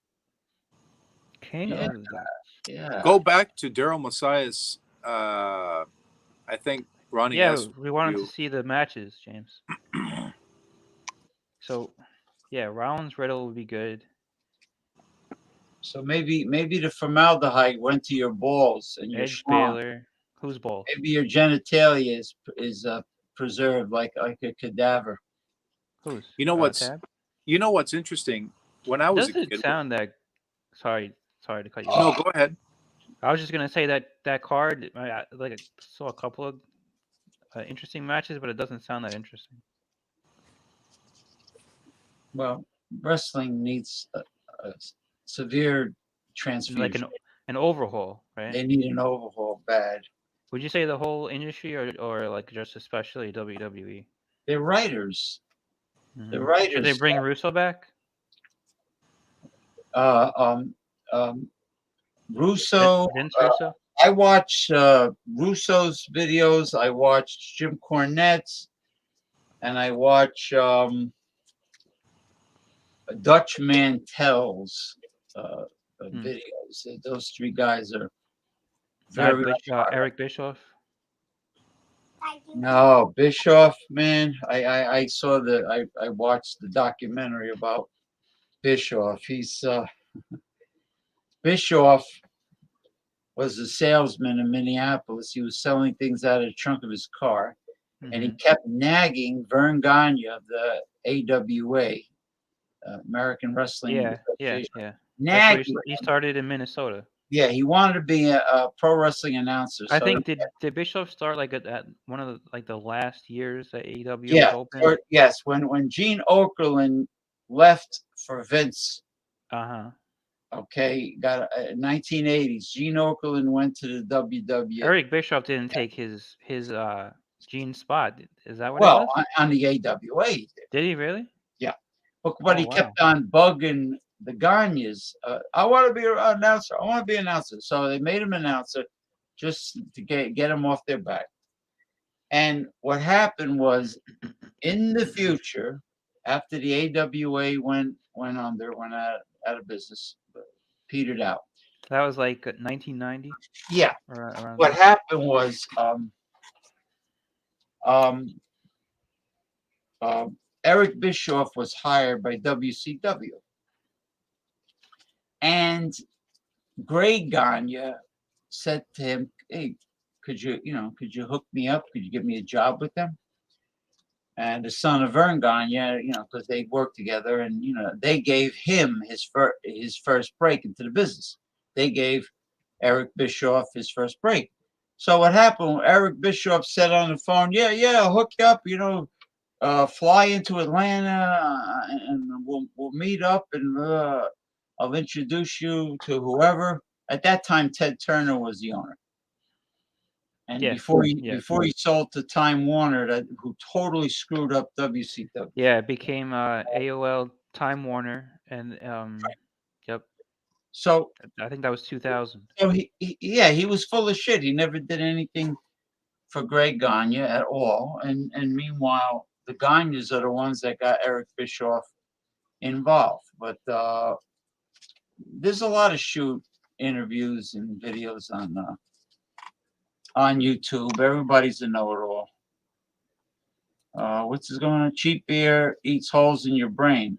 Yeah, so does amoebas and mad cow disease.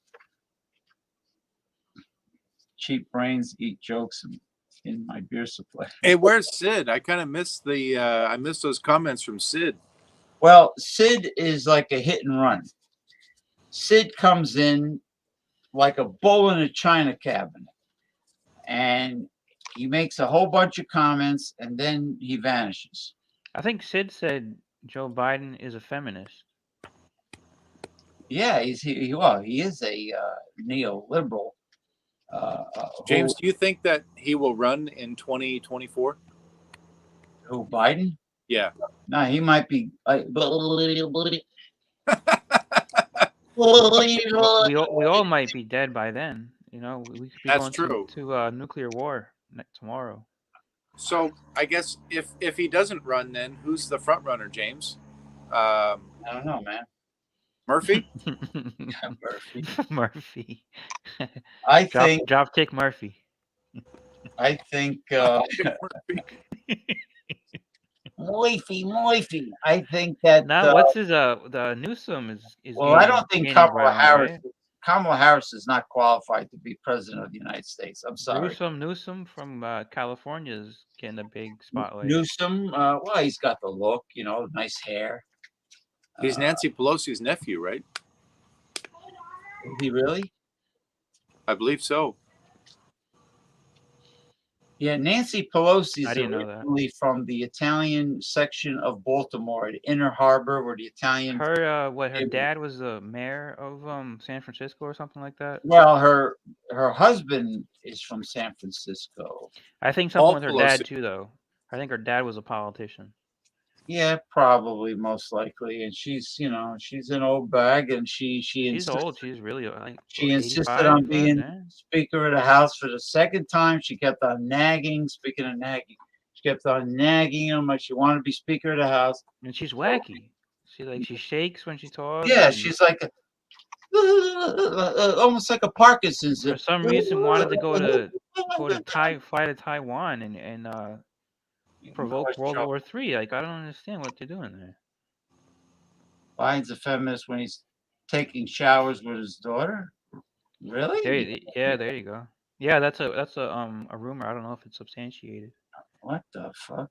Ew. Well, I know he liked to have the kids pet the hair on his legs in the swimming pool. I know. Have you heard about that, Jason? About if those rumors are true or what?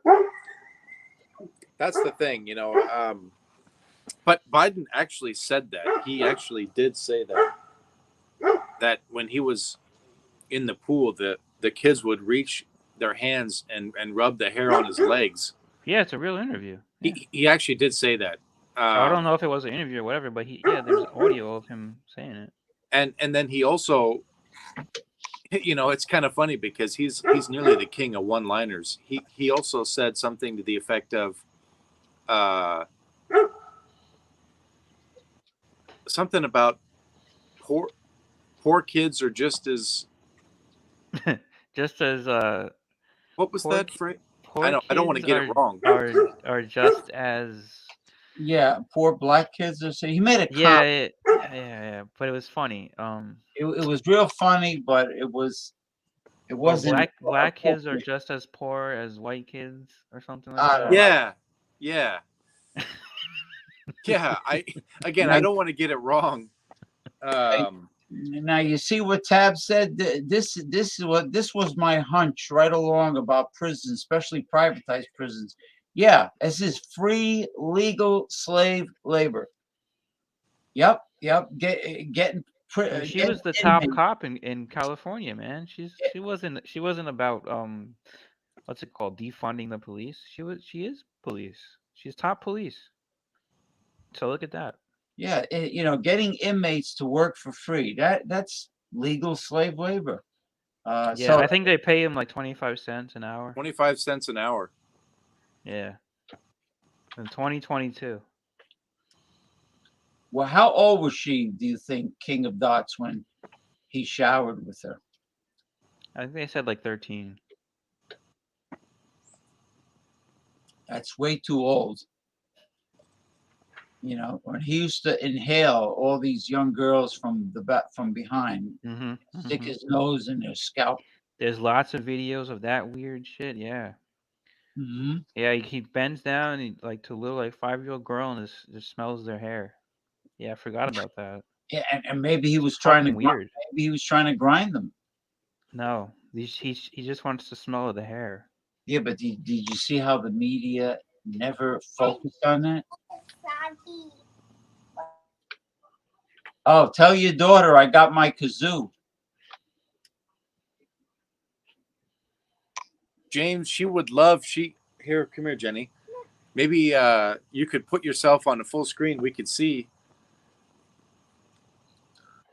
Okay, now play if you could. She's right here. She loves it.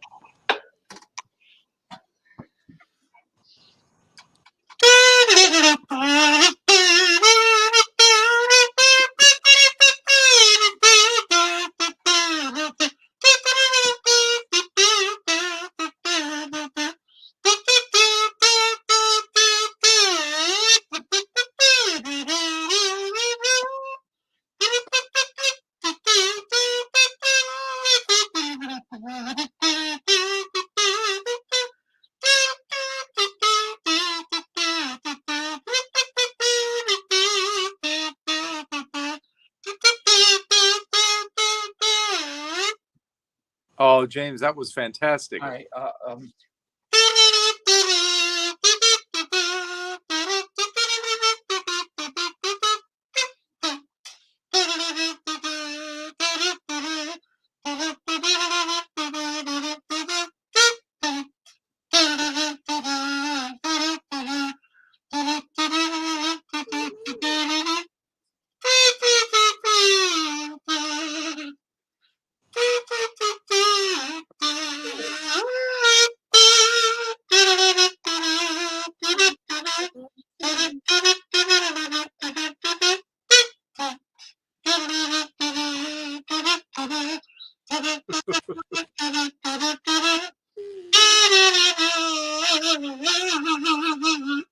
Oh, James, that's brilliant. My goodness. I got to say, I think it was at Fandango Friday yesterday when you played like some Mexican song.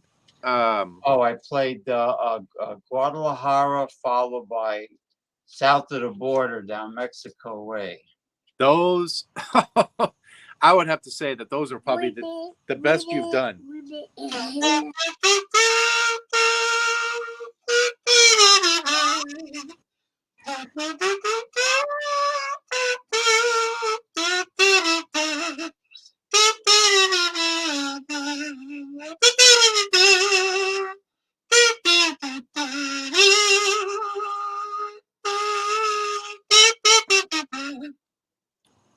Oh, that sounds so good, James.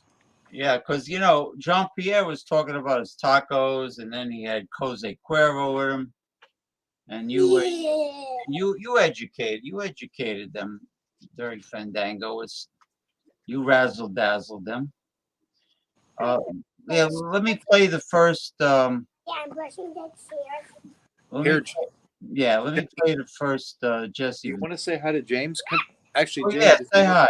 maybe put us on full screen so she can Oh, say hi Buttercup. really Oh, quick. old Buttercup is here. Hey, James, Hey. look, come here, come here. She just got a new toothbrush. She got a new tooth. I have a whole collection of Oral-Bs that my sister gave me, all new ones. You know, Oral-B, Just left. and I don't get paid by Oral-B. Oral-B is the only toothbrush that I could literally use one for almost a year. I think mine is over a year without it falling apart. The bristles don't fall out. It's high quality. And I like a softer. I don't know about you, James, but I like a softer toothbrush. My gums are kind of sensitive. My gums too. But no, I get Medium? medium. You know why? Because they become soft. Over time. You're right. Because it's like if you get, let's say you don't get an extra firm mattress. Let's say you get a regular firm mattress. Yeah. Eventually, that firm mattress is not going to be so firm anymore. Correct. But I have a memory foam now, queen size memory foam. It's kind of like a woman too, right? You kind of they don't stay firm forever. They don't stay firm forever, no, and they don't stay and they don't stay tight, and they don't stay tight forever. See, that's why Ronnie S is down in Florida. There, he can sniff the menu down there. You can sniff, right? Oh yeah, Jeff is always saying. Jeff thinks that Ronnie S has all these girls in scantily clad tongue bikinis walking by the pool and everything, walking back and forth. Yes, sometimes there are. Well, you should. Jeff who? Who you say? Jeff Bellows. You know Jeff. The Commodore. Jeff? Commodore. Oh, the guy Commodore. that He doesn't talk, shakes though. the hammers over his head. He doesn't Yeah, talk. he hasn't been on in a while though on this show. Yeah, he's ultra right wing, like Colin McMenamin, and he's if anybody says anything about Trump, he gets upset. How did it go last week with Colin? I know he was on. I didn't Oh watch my God! I had a good thing he came on towards the end. No. He was trying to take over the show. Oh really? When I saw it, he was being pretty quiet. No, when he first got on. You caught that part. Then he I know he smokes a lot.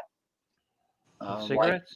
Like BC, yeah, and I hear he puts away a lot too, alcohol, but he goes on and on about the Roe v. Wade and abortions. And well, do you egg him on though? You probably. No, I know it's based on what he hears me say before I bring him on. Then he like tries to take over the show. Oh, so he's giving you like a rebuttal. I says, what's next? If they think a fertilized human egg is an actual baby, what's next? They're going to say you're murdering sperm by jerking off into a tissue and throwing the tissue in the garbage. You've heard that. I mean, I guess it depends on your outlook, right? Depends on your outlook. It depends on your outlook. I mean, you could be if you're in short supply of sperm and you're just jerking off, you're gonna lose them. Well, yeah, they're gonna get moited. I mean, they're gonna die. They're not. Biden was 30-something. He's a weirdo. Yeah, what is that, James? The joke was masturbation is murder. Masturbation is murder. Oh yeah, the evangelicals say that. Yeah, that some people's outlook, it is murder. Is really murder because you are essentially preventing life from happening. People believe in that. That's what about something people believe in. What about chickens? What's first, the egg or the lamb chops and pork chops and baby back ribs? We're murdering them too.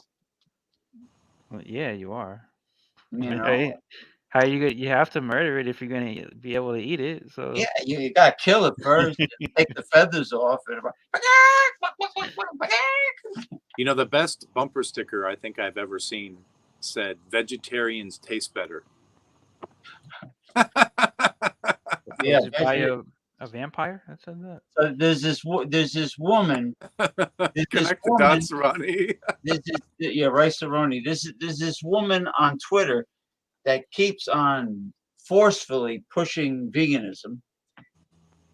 And I says, yeah, but I love the smell and flavor of meat. I love the smell when it's cooking on a barbecue. I love the taste of it. I says, what do you want me to do? Barbecue tofu? James, do you like tofu at all? Well, tofu by itself is boring and extremely. That's why you got. The point of it is that you got to pair it with other foods. Well, you got to marinate. And then it brings in their flavor. That's the point of it.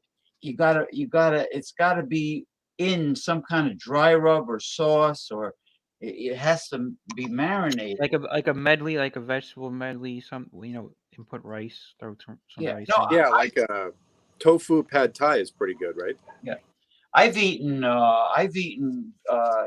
Indian vegan recipes, and they're delicious. Yeah, like what about like a Thai?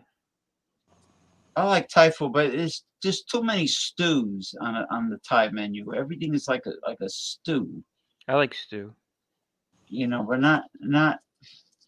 I love the Thai fried rice with the pineapple crab. I had crab meat, Thai pineapple crab fried rice in the Thai. Boy, that sounds really good.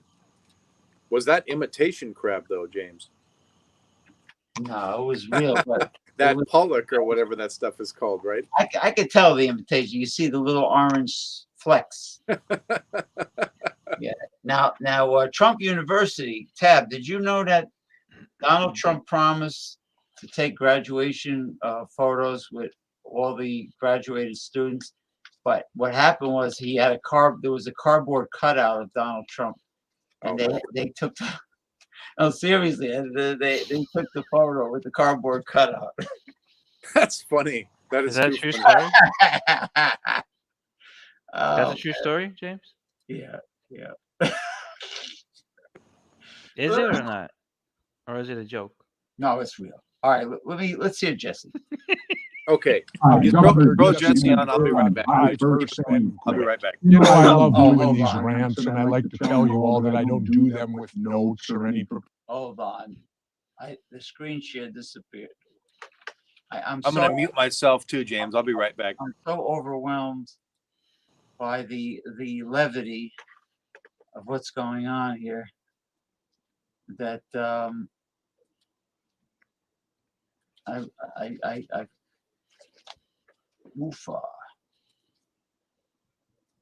I forgot that oh God. There we go. There we go. Governor Jesse Ventura, die first, then quit. I love doing these rants, and I like to tell you all that I don't do them with notes or any prepared speeches or anything like that. I do them from the heart. They come from my heart and soul, and I speak on a subject. And I've got one today I need to talk about. I think I can solve a problem for the United States of America. And I'm pretty good at that now and then, and that's why people want me to run for president all the time, because I have something called common sense. And I can look at a problem and apply common sense to that problem. Let's look at a situation we're facing right now. The state of Florida. It is a mess. And it's a mess through no one's fault necessarily, not Democrat, not Republican. It's a mess because of a hurricane. It is going to require cleanup beyond belief down there. And Governor Ron DeSantis has to lead this cleanup. Who's going to clean all this up? Well, I know who can do it. How about all those people sitting at our border from Venezuela, from Nicaragua, all these refugees that want to come to America and they want to become American citizens and they want to live the American dream? We're going to need a ton of bodies in Florida to clean up this mess. They could help us through this disaster. Don't you think that would make them feel good, coming into a new country and being looked at and said, please help us. We need your help, because we do. Now, Let's look at it from our position for a minute. How would people feel about these refugees coming here? We took refugees from Vietnam, we take refugees from all over the world, but it seems from Central, South America, we don't want the refugees. Well, if they come here and help us clean up Florida, wouldn't that be a good welcoming to their new citizenship in the United States of America? You shipped them up to Martha's Vineyard. Well, you better ship them to yourself right now, Ron, because it's you who needs the help. Ron DeSantis, will your ego get in the way, or would you accept help from these immigrants? They're there ready to work if we'll let them.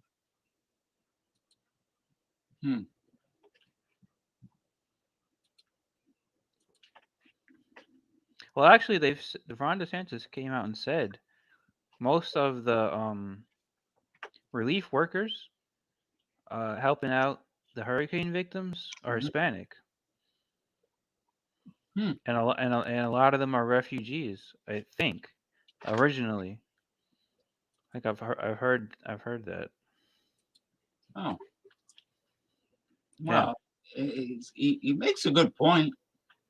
Yeah, but I'm saying I think just a couple of days ago, it was actually said that a lot of the workers are refugees, and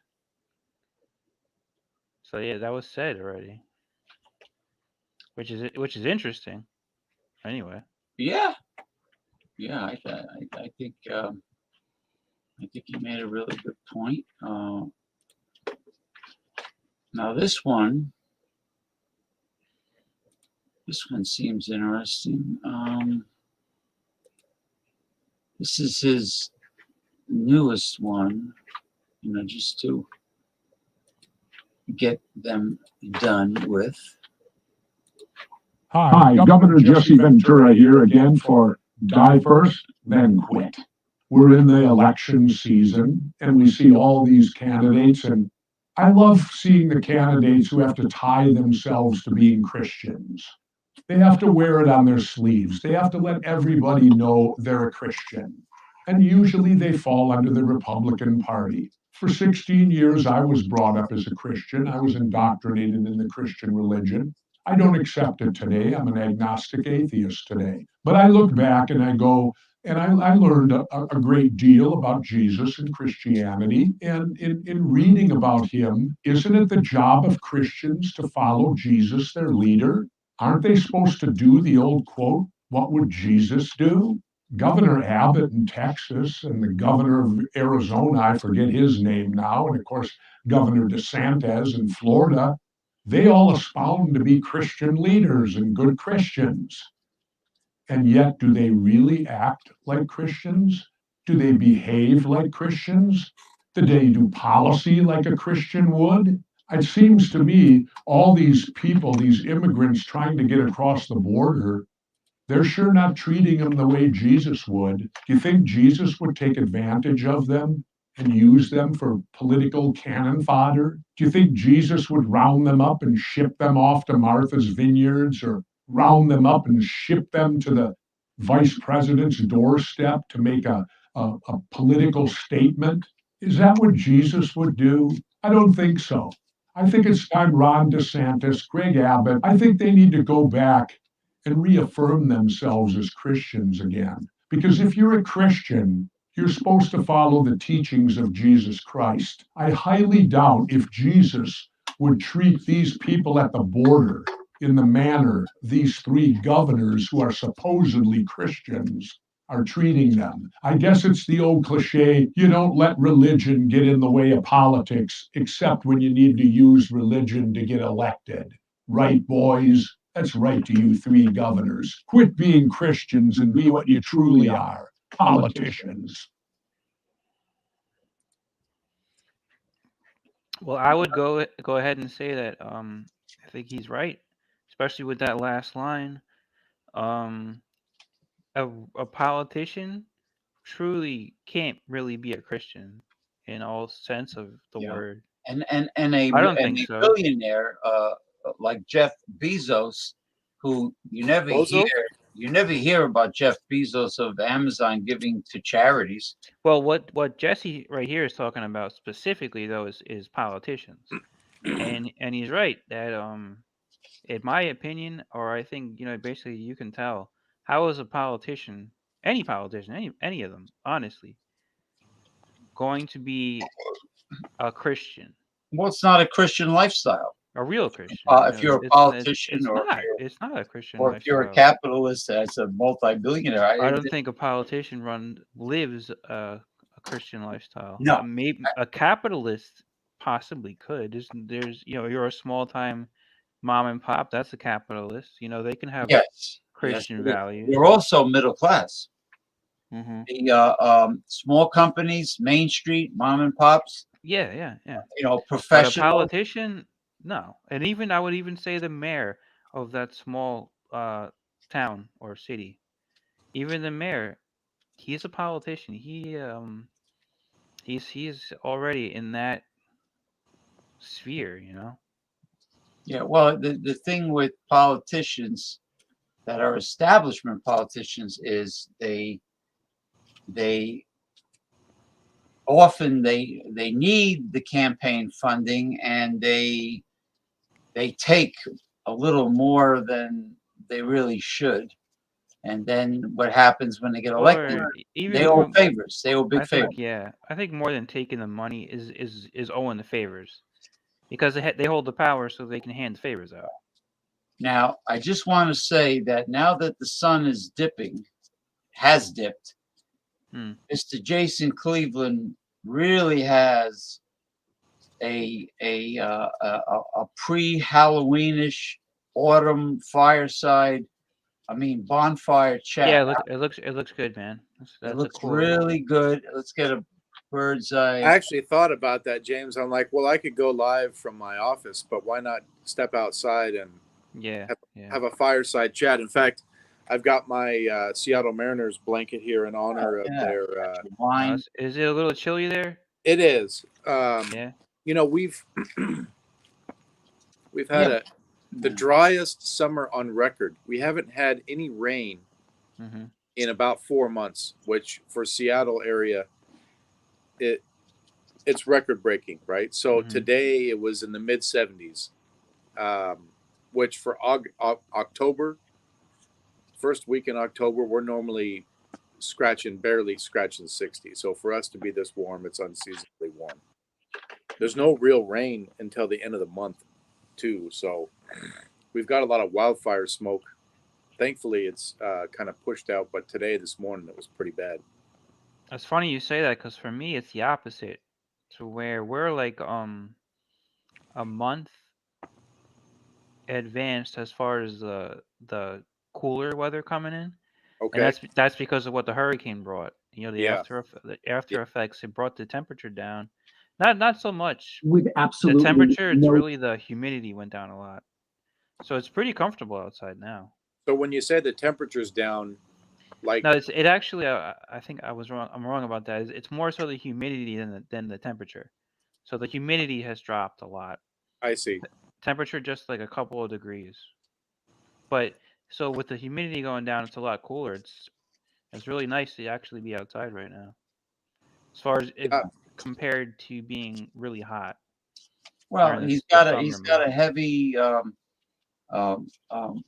flannel yeah, I was talking about here. shirt. Here, yeah.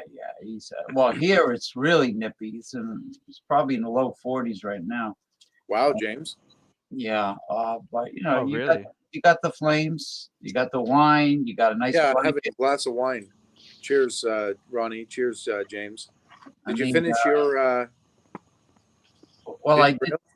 Yeah, well, the 2 Jesse Ventura videos, I already played. No, I want to comment on the last one. Okay. And, I might just say, about Christianity. Yeah, I might just say as a broad statement. Yeah. If you want the truth, Jesse Ventura is probably as close to it as you can get, right? You know why? I say so. You know why? Because he doesn't have any personal gain to not speak the truth, right? he's not trying to tell you something that you want to hear and then changing his mind behind your back kind of thing, right? So it's in his best interest to really speak the truth, to kind of talk about what's on his mind. And I agree with what he's saying. These politicians, and you might even label them career politicians, are using people, and it's an unfortunate circumstance that they're doing this, but they're using people for their personal gain. Because let's not forget that these people are fleeing the country that they're from, wherever it may be, for a better life, right? And they're essentially just being used as political pawns, which is an extremely unfortunate circumstance. So what Jesse was saying at the end of that video, and I was able to catch it, was,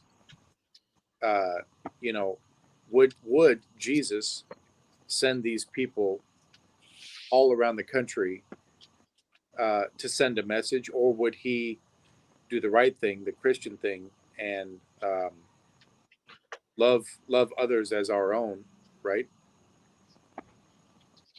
Yeah, well, they don't walk the walk, talk the talk.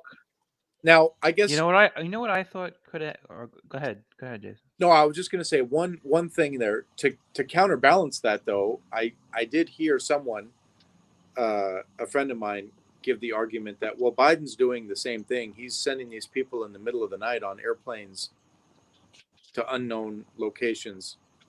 I don't know if that's true or not, but I guess the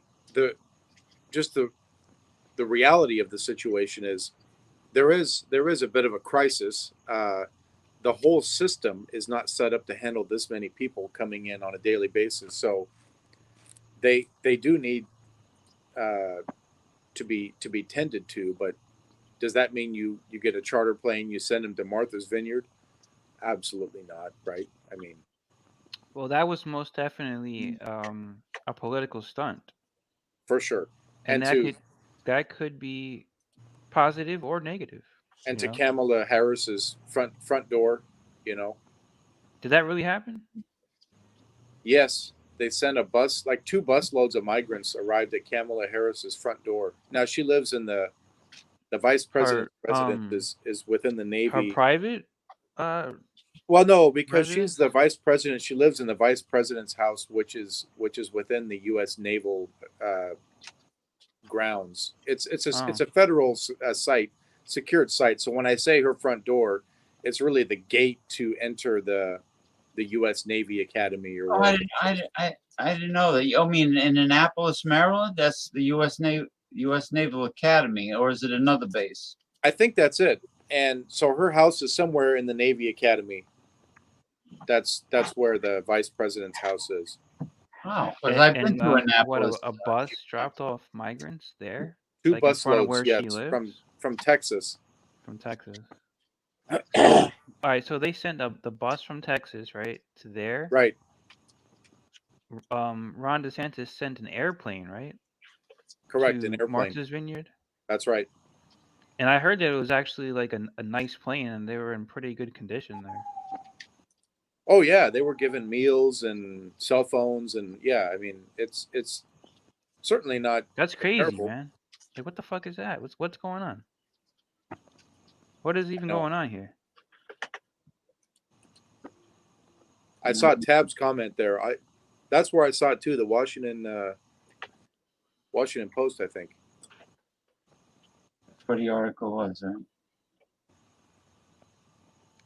You know, if I take a plane from here to like New York, it's like $300 or more.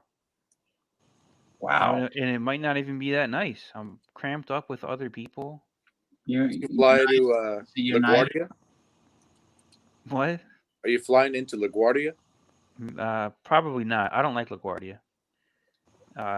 If anything, JFK in Queens, but I try to stick to not even going to Queens and going to what's called MacArthur Airport.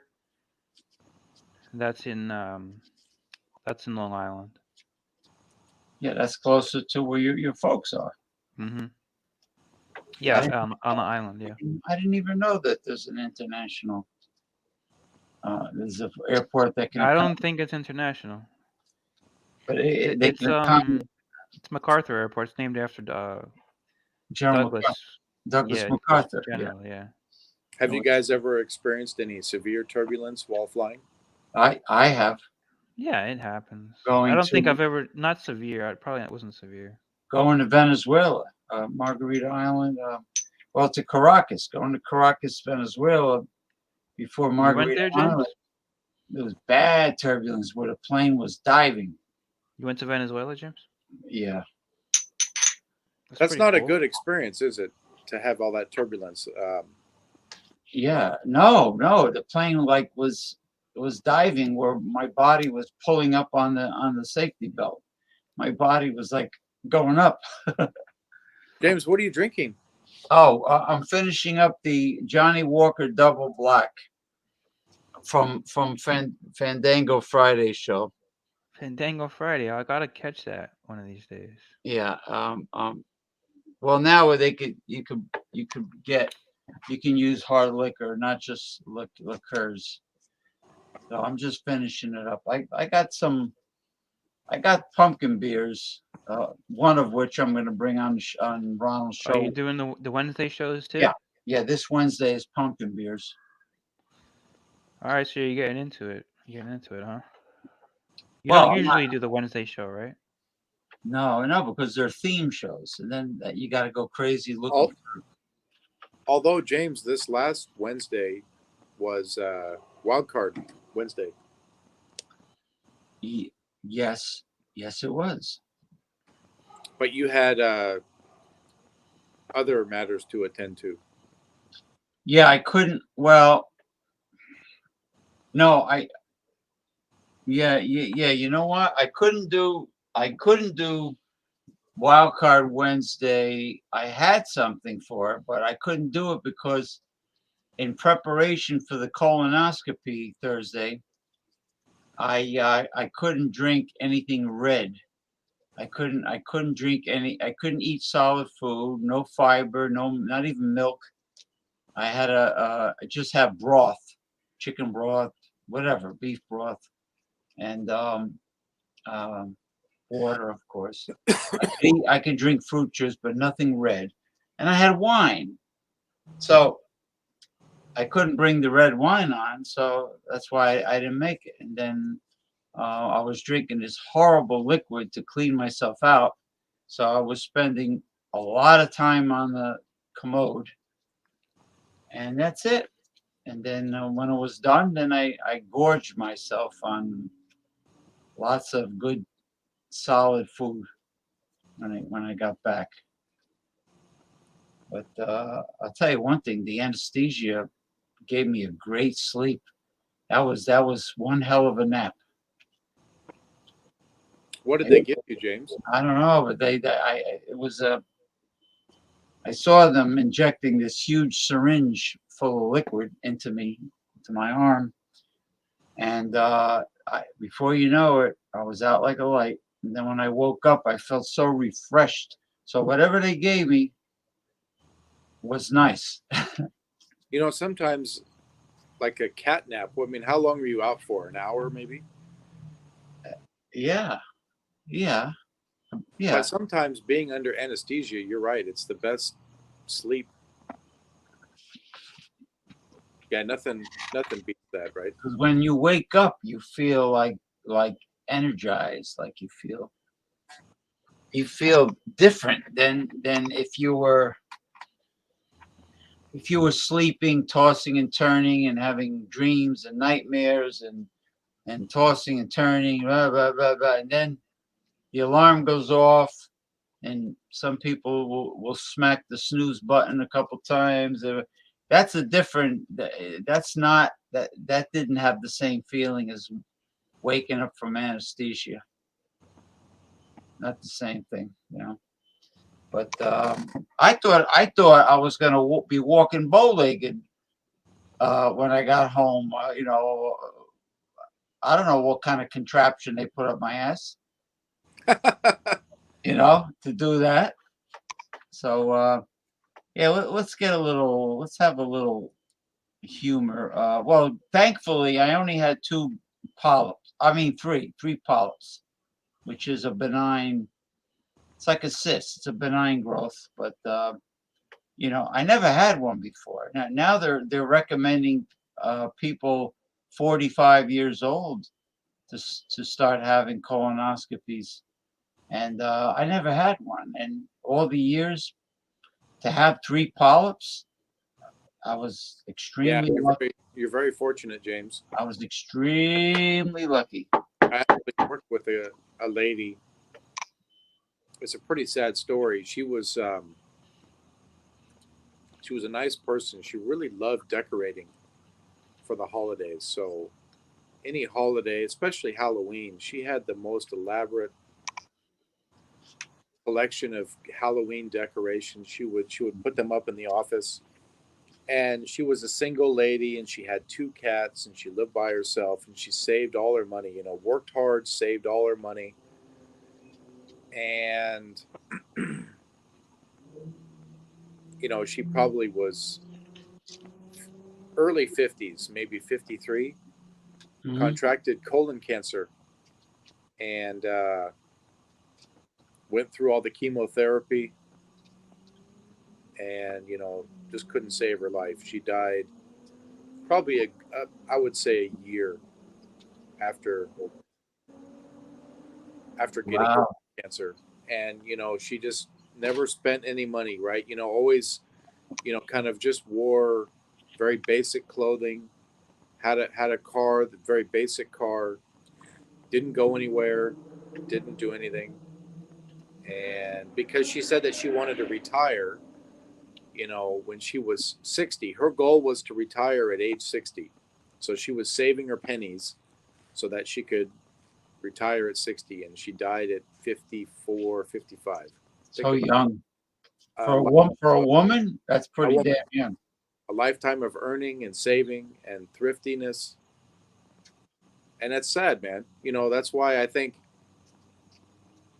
part of me says, yeah, you need to save for a rainy day. You need to live thrifty. You need to live well below your means and stuff. And then the other part of me says, well, hell, life could be taken away from you tomorrow. I mean, you sort of. I do a lot of fiber, and not just starting to do it. I've been doing it. Yeah. And like if I make the organic whole grain cereal, let's say it's a steel cut oatmeal, the Irish style oatmeal, I will put like 2 tablespoons of very coarse wheat bran and 2 tablespoons of ground flaxseed, organic, the both of them, and that is a lot of fiber. And then I mean, I feel better with the fiber. So, but then my doctor said to me, you're doing a smart thing. You're doing a real smart thing with the fiber. I agree. They say, James, too, that for folks that don't consume a lot of fiber, they can supplement with Metamucil. Just a tablespoon of Metamucil in some water. Drink it every day. Well, it gels. You have to chug it. You do have to drink it very quickly. Yeah, it gels. It's made from psyllium husk. Psyllium husk, yes. Psyllium. Psyllium is an excellent colon cleanser, and it works very well. And James, speaking of cleansing, it was you were spot on yesterday, because you were mentioning how many taste challenges are being done a day, and the severe damage being done to the liver. And milk thistle is a natural herb that can be taken daily to help combat the rising liver enzymes, right? Well, you have to work with it, of course. I mean, milk thistle extract is the most popular herb for cleansing the liver. It's the liver. The liver, I guess the liver is equivalent to an oil filter and an air filter for a combustion engine. it's a filter for the body, and it happens to be, I mean, with grass-fed, organically raised cattle, it happens to be one of the greatest superfoods known to mankind. Would be like Yes. raw desiccated liver. Yes. You know, it really, but it is a filter. And thank you, Daryl Messias. Thank you. Yes, Daryl. Thank you. Thank you. Broccoli. I like broccoli. Broccoli is a member of the cabbage family, and cabbage is high in sulfur. And sulfur is a very important mineral, antioxidant, and it really is. And I ordered some organic cloves grown in Sri Lanka, because the clove, I sent a video to Jason Cleveland. The I clove, need to watch that video. I didn't see it yet, James. the clove has the highest ORAC score of any known natural substance. Nothing even comes close to the ORAC score of cloves. Nothing. It's Speaking of cloves, James, yeah. I knew a girl that smoked clove cigarettes. really. And it's not tobacco; it's cloves. It's very interesting smell. I don't Good know night. what. Good night, Bart. Good night, Bart. Thank you for coming. I don't know what she got out of it, James, but she just loved these clove cigarettes. I heard about that. Well, ORAC simply means oxygen radical absorption capacity. It's the antioxidant power or antioxidant ability of a food. And some foods that are very strong antioxidants would be like your brightly colored or dark berries. You know, anything with a bright color or a dark pigment in the skin, Like blueberry, like blueberries or cranberries, blackberry. or blackberries. You know, and anything that is brightly or deeply colored pigmentation. And clove, which is a spice, is nothing comes close to it. The only thing that comes close to it, but not really close, is what second place is cinnamon. And I'm a big fan of cinnamon. I put that in my cereal. You know, James, speaking of cinnamon, there was, these challenges that you see, right? Hey, let's do this challenge or that challenge. It was a cinnamon challenge. Take a teaspoon of cinnamon and put it in your mouth straight and see if you can swallow it, right? 100 out of 100 people, there's nobody that can't put like straight cinnamon in their mouth without, like coughing. well, it's powerful. It's using cinnamon sparingly in moderation is wonderful.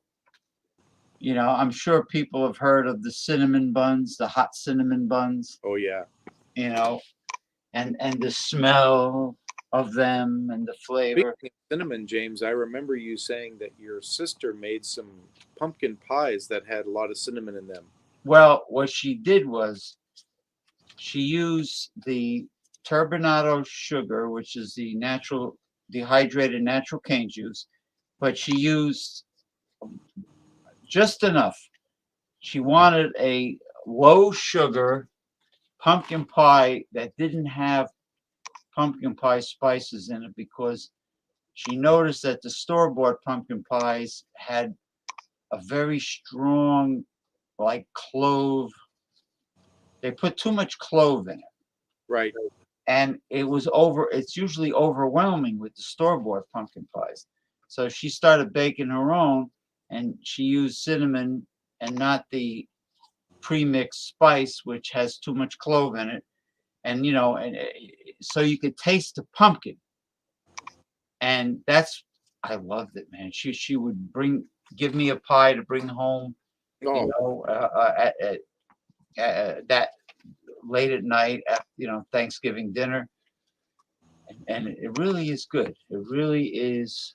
James, we're right in that kind of, in my favorite part of the year, I think yours too, where the temperature's falling, the leaves are changing colors, and these fall foods, a lot of these, they bring good memories, right? Pumpkin pie, pumpkin bread.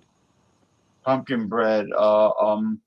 My well, the old days when people had grandmothers that were old school. Christmas Eve food, Thanksgiving. Oh, I mean, nobody does it like that anymore. Like the old school grandmothers. No, you know, it's not. James, you speak of grandmothers. My grandmother had all these recipes on these 3x5 cards, okay? And they were recipes that she had written down from her mother, and I'm sure her mother, right? You know, there's several generations. And these 3x5 cards, because you think about, you pull the recipe card out. This is the days before the internet, cell phones, you know, computers. They'd be making these recipes from these 3x5 cards that are probably 40 years old. They're really dark brown in color because they're aging. They got butter stained on them because they're looking at them while they're cooking. Right. These are like, yeah, they don't do stuff like that anymore. I mean, it's just about what's the latest and greatest, and how do I do a spin on? I'm going to do a spin on pumpkin pie. It's like, no, just make pumpkin pie, right? You don't have to do any spin.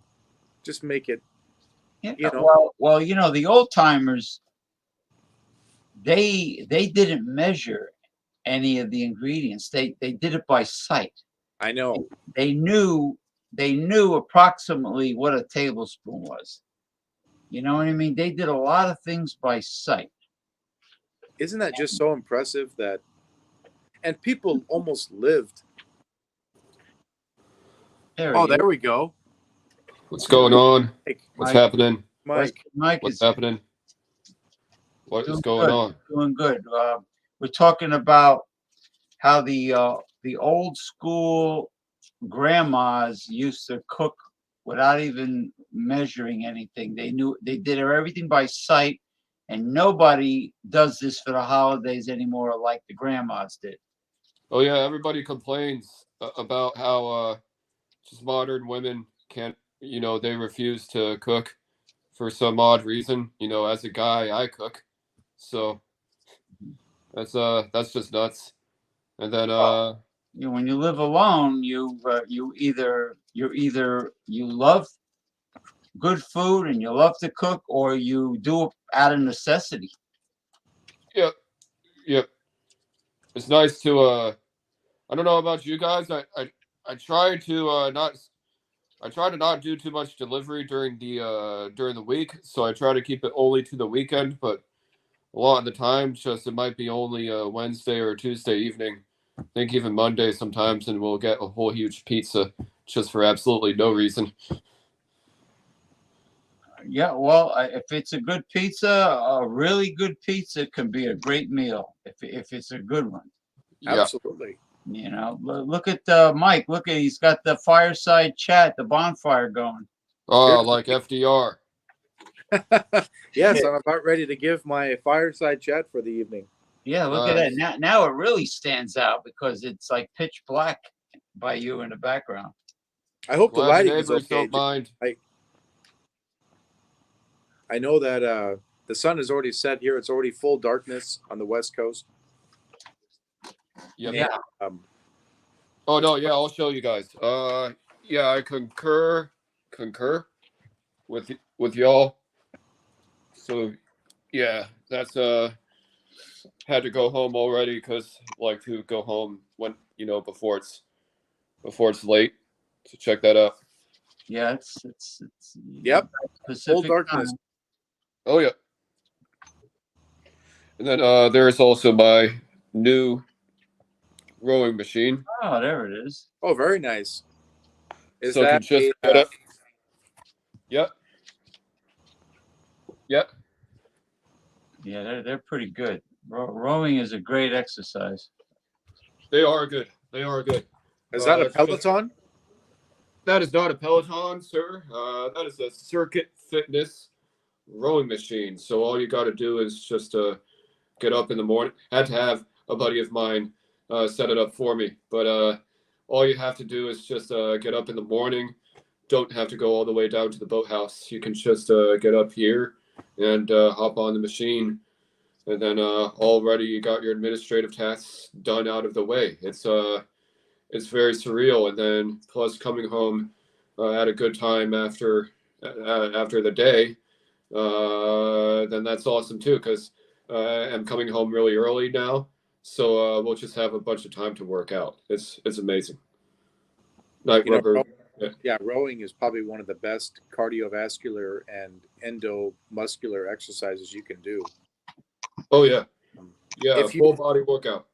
if Good you're night, much, King of Dots, if you're leaving. Good night. if you're much into reading, do you like to read books, Mike? I do. There's a great book. It's actually a true story.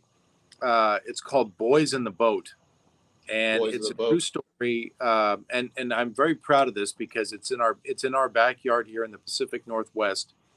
It's a true story of the University of Washington rowing team traveling all the way to Berlin in the 1936 Olympics and beating Germany and winning the gold medal. They saw that.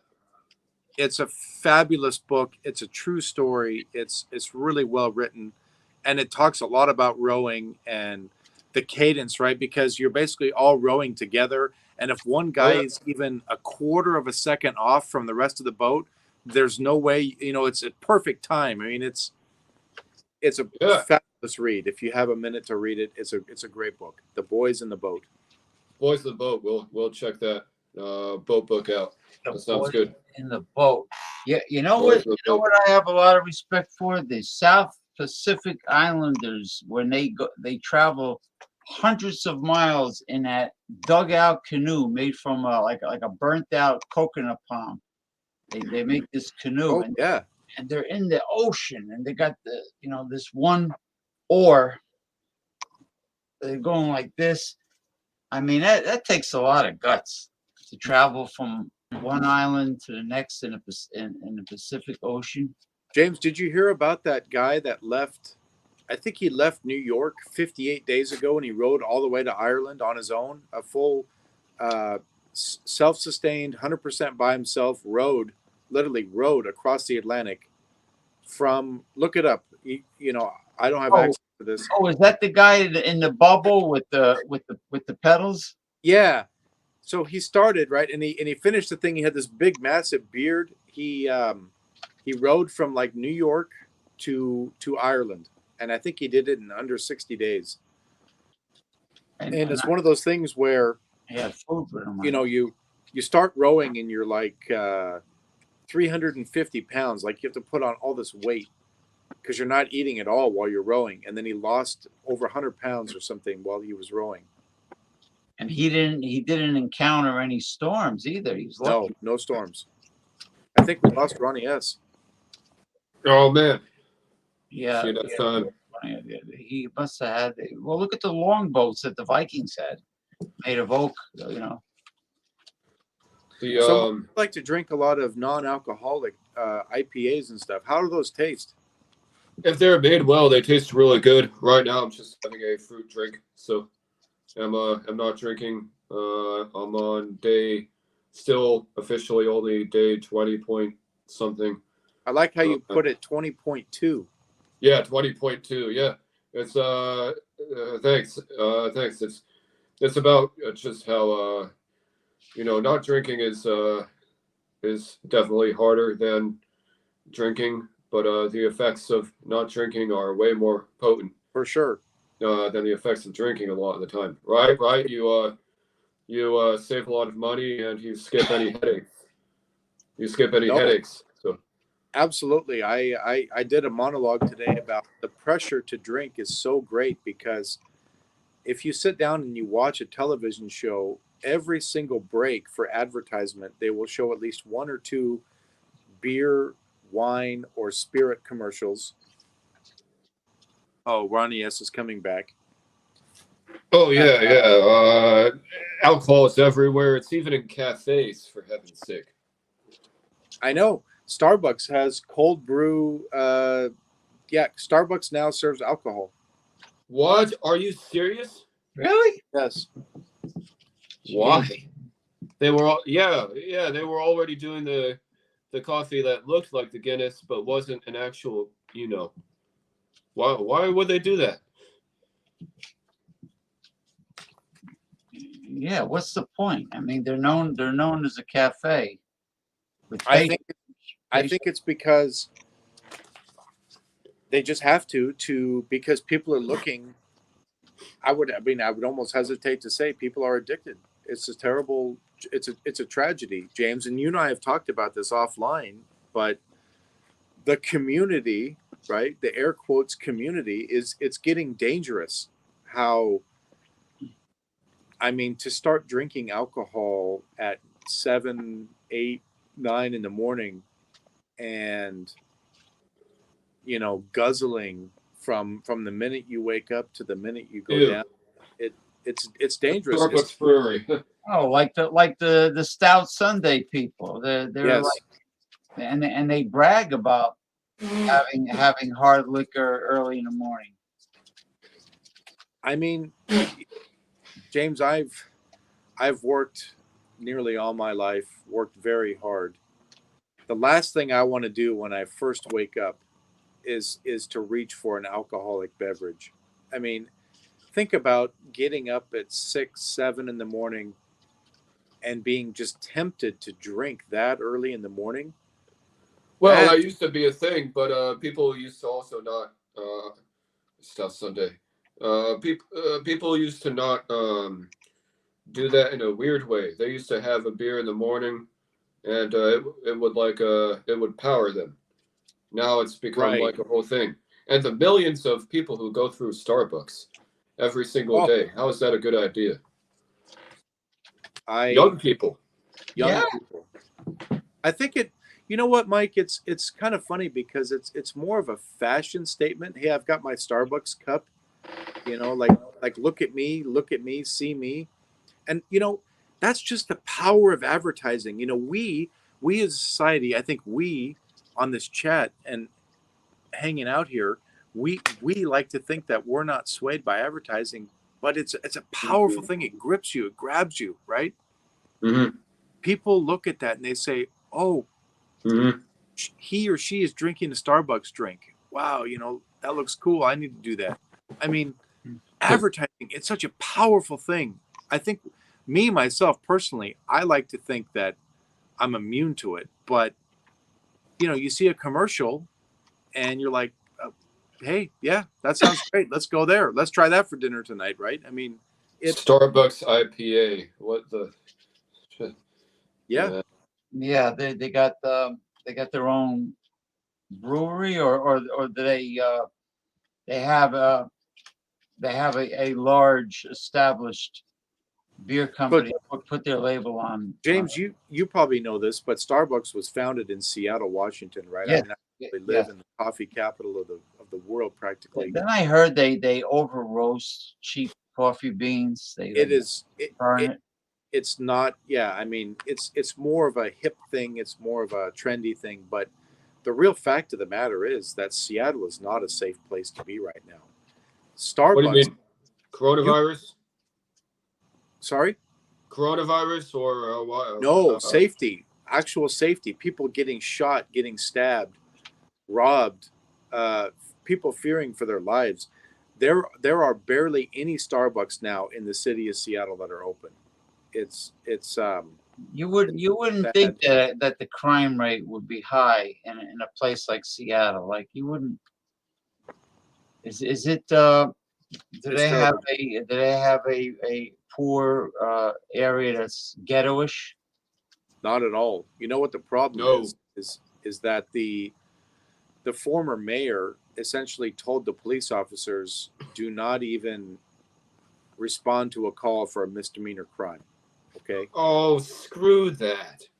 So shoplifting is a misdemeanor crime. So stores are closing in Seattle, and these people are openly using drugs. They're openly defecating in the streets, and the current administration is just not.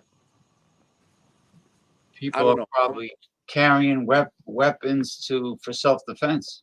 Yeah, Mhm. James, it's almost like as if the criminals have more rights than the.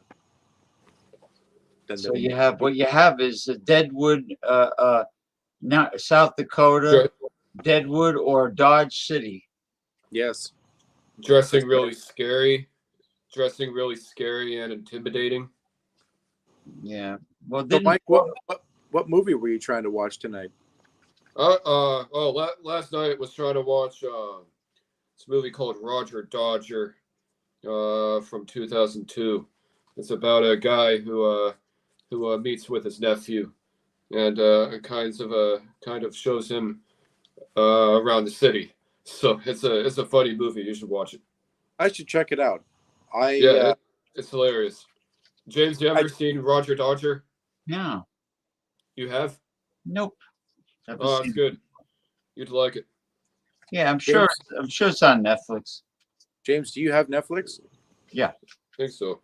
I highly recommend watching that Jeffrey Dahmer series. I saw Chris Cuomo interviewed the woman who interviewed the last person to interview Jeffrey Dahmer. That woman from Inside Edition, right? Yeah, and she was promoting their what you just said, the full interview of Jeffrey Dahmer. James, it is captivating how the whole series. Now you have to feel tremendously for these victims. I'm not condoning in any way anything. No, because he tortured them. They weren't killed in a humane fashion. Terrible. And he was saying to her that he wanted to be one with them, a part of them, or for them to be a part of him. And he had nothing against them. Exactly. Personally, and but the actor that played Jeffrey Dahmer did such a fabulous job. I mean, I have to commend that gentleman's acting and his. I think this guy's going places. He is just the likeness for what Jeffrey Dahmer. My goodness, yeah. So to play a character like that, that's heavy duty talent and acting. It is. I really do like watching good actors. I think, like most people would say, their favorite actor, Daniel Day-Lewis, hard to argue, right? 3 Academy Awards won. The way that he gets into script, the way that he is portraying characters. Well, he concentrates and focuses on being like the character in the script. Exactly. It's really, I mean, that's a skill. It's a tremendous skill to be the character, to feel the character. It's amazing. It's amazing. Well, let's see. Let's get a little comedy here. I'm going to just step away for a moment here, James. Go ahead. Yeah. I'll be right back. Yeah, and I'll wait for you.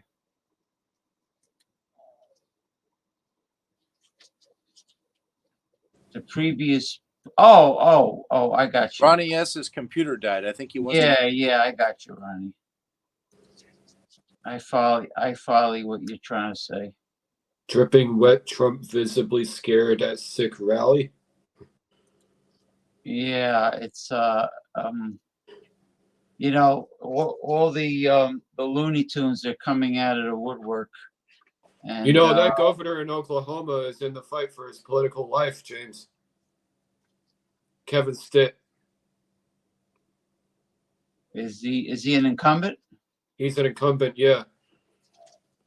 I think he was only. Sorry, go ahead. No, go ahead. Oh, I forget. Go ahead. All right. Here's Ronnie. Ronnie's back. With absolutely no delay, because I respect all of you too much to delay any further. Let's get right into the wacky political happenings in Warren, Michigan that took place over the weekend. Later, we're going to get into Marjorie Taylor Greene's latest claim that Democrats are out there assassinating Republicans willy-nilly. It's not true. We'll get to it a little bit later. But where was this all happening? Well, it was happening in Warren, Michigan, because failed former President Donald Trump, dripping wet, just the sweat dripping off of him, more orange than ever, visibly Was scared. it hot there? What is his future in this country in the context of 4 or more criminal investigations against him, dripping, just slathered. He rallied in Michigan, supposedly in support of a number of different Republicans. He barely spoke about them, as is often the case. The rallies are all about him. One such Republican is Tudor Dixon. That's her name, Tudor Dixon. And she is getting crushed right now by the Democratic incumbent Governor Gretchen Whitmer, despite attacking Whitmer for the last 3 years since COVID started. Trump starts his rally in Warren, Michigan. He now has a new election hypothesis. He claims that a guy named John James won his Senate race in 2020. John James lost his Senate race in 2020. The Trump election that now he is lying about. With no basis in fact whatsoever, he goes, I think John James actually won. Now you might be like, no, John James isn't a senator. No. And somebody that I've known for a long time, he did great. I think he happened to win the last election for the Senate. I happen to think he won it by quite a bit. And now he's way leading. He's doing a fantastic job. He's got the most. Yeah. John James lost his election. He didn't win. Had he won, he would be a senator right now. I don't think he's leading in this one either. He also makes the extraordinarily disturbing comment that we will never have a fair election again in the United States. Well, then why would anyone vote? But I'm afraid we have never had, and I don't believe we'll ever have a fair election again. Wow, that's a big statement. Now, certainly not if Trump has a say. I mean, listen, were it for Trump, had Trump gotten his way in 2020, the president right now would be the guy who didn't win anything. It would be the guy who not only lost the popular vote, lost the electoral vote, he would be president right now. So when they say things like this, what we should hear is them saying, if it's up to us, there will never be a fair election in this country again. Donald Trump then still not really knowing much about dogs. Listen to what he has to say about dogs. Now think of it, they're against all of those things. The way they win is to cheat in elections. They cheat like dogs. They cheat like dogs. Dogs don't cheat. Donald Trump, we know his relationship with our canine friends is clearly very scrambled, but dogs don't really cheat. Dogs actually are very much the opposite. Okay, Trump then suggests that China infected the US with COVID to punish us because of the tariffs that Trump put on China, which of course Trump still doesn't understand are actually paid by American companies. The American companies pay the tariffs. Right. When they He's right about that. That's true. Many industries. We took in hundreds of billions of dollars in tariffs and taxes from China. They did not like me too much. That's why a lot of people said, I wonder why COVID came here. I wonder why. It's another conspiracy theory. The reason COVID came here, I mean, okay, fine. It started in China, and then it went to Italy, and then it went to London, and then, okay, eventually it got here. It was sent by China through many other countries as punishment for tariffs, which our own companies paid. It's economics, guys. Don't you understand? What's so confusing about that? Trump then lies, and this is part of like the lurid stories part of his rallies. Trump lies that Democrats support abortion after birth. What? Who has ever said that? No one. But the radical Democrats believe in abortion, and really right from the moment of birth and even after birth. You can't let this happen. There's no country in the world that wants what these crazy people want. After They are birth. radical. Oh, what an They alarmist. want to rip Except it's all not true. babies from the wombs. Remember during the debate with Crook and Hillary Clinton, I said they want to rip the baby from the womb even in the 9th month. Michigan, you need to jump In in New the Jersey, side. that's true. New Jersey is the one state that Whitmer's allows million, that. and of course, there are statistically, there are almost no abortions in the 9th month. Talk to OBGYNs. New Jersey, there is. On the show, we talked about it. Essentially does not happen if a woman comes in at 38 weeks pregnant and says, I think I want an abortion. You think OBGYN go, sure, have an Up abortion. until the last And day. of course, the post-birth thing is just completely fabricated. Trump then says that they, presumably Democrats, I guess, want to see him in prison. I think they'd like to see me in prison. Can you imagine? I think they'd like, you know why? You know why? He's probably Because talking there's- about the FBI, right? Yeah, They want to see him in prison. sick people. One of the things that's interesting is these Republicans love to say they are for law and order. All the time they say, we're for law and order, we're for law and order. My position as someone on the left is not, I want to see Trump in prison, I'm out for blood. It's, if there is evidence that Trump should be charged, then charge him. And then if he is convicted, sentence him appropriately. And maybe that'll include prison time. That's law and order. Okay, not what they claim. Trump then sort of waxes poetic about authoritarian Chinese President Xi, where he talks about how great it is that he's just killing drug dealers. Much of the crime wave is caused by drug dealers who during their lives will kill an average of 500 American citizens. Think of it. Think of it. And I tell the story, I'll tell it quickly, but when I was dealing with China, and when I was dealing with Russia, and when I was dealing with all these countries, I got to know them all well, and I asked President Xi, they have 1.5 billion people. And they'd say, is he smart? I'd say, yes, he's smart. And then the press would say, he's saying President Xi is smart. Yeah, he's the ruler of 1.5 billion. He's smart, very smart, beyond smart. Come on. No, do you have a drug problem? No. Anyway, then he tells the story of how Xi told him that they execute the drug dealers and they have like 100% conviction rate. When I hear about 100% conviction rate, I start wondering, is that really a fair justice system? But Trump is completely enamored by it. Then we get to the big finish, which now includes a sort of QAnon music backdrop. This is now a regular part of these rallies. In the history of the world.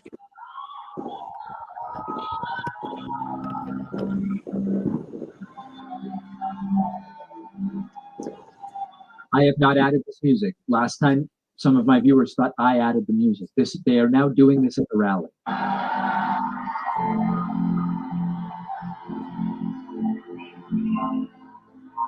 Holy crap. But now we are a nation in decline. We are a failing nation. What the hell, dude, A man? nation that has the highest inflation in 50 years. So anyway, Much information, why is it Newsmax. that the cults never have good music? I've noticed that. There's just the music's always so weird. We laugh to avoid crying because this is really, really disturbing. And it sort of gets awkward at one point during this musical portion of the speech. Jason, Newsmax is really Talks being about sharp with that brutal one. murders. He loves using these lurid examples of violence to whining about flight cancellations, which of course don't affect him since he flies private. And it's all really awkward. Thieves are allowed to go into stores and openly rob them, beat up the help, and kill people. They will kill people and they kill them at will if necessary, and even if not necessary. And there is no Who retribution. started this? They're doing necessary and unnecessary killing. Well, if they're necessary, are they really evil? What does that even mean? Very We confusing. are a nation whose once revered airports You taught people to be irresponsible. where you sit and wait for hours and then are notified that the plane won't leave, and they have no idea when they will as a nation. Trump also is furious that he has not gotten credit for some of his recent flights to his frequent flyer miles. When they will be delivered and when you will be delivered to your destination. It's All right, I can't do any more of it, but it's gone completely cult-like and an extraordinarily dangerous and unhinged speech. The good news, if there's any, is that a bunch of the people Trump is supporting in Michigan seem to be heading towards some pretty humiliating losses. One last really funny moment. I believe this was after the speech, but maybe it was before. And again, the speech was in Michigan. This guy, Brian Glenn, who's one of the hosts on Right Side Broadcasting Network, this guy, Brian, has been interviewing Trump for years all over the country. They go to every rally.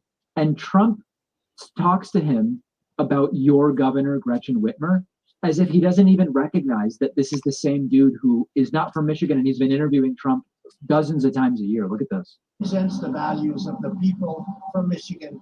And your governor's done a very poor job. As you know, we've lost a lot of business in Michigan. They've lost a lot of jobs in Michigan.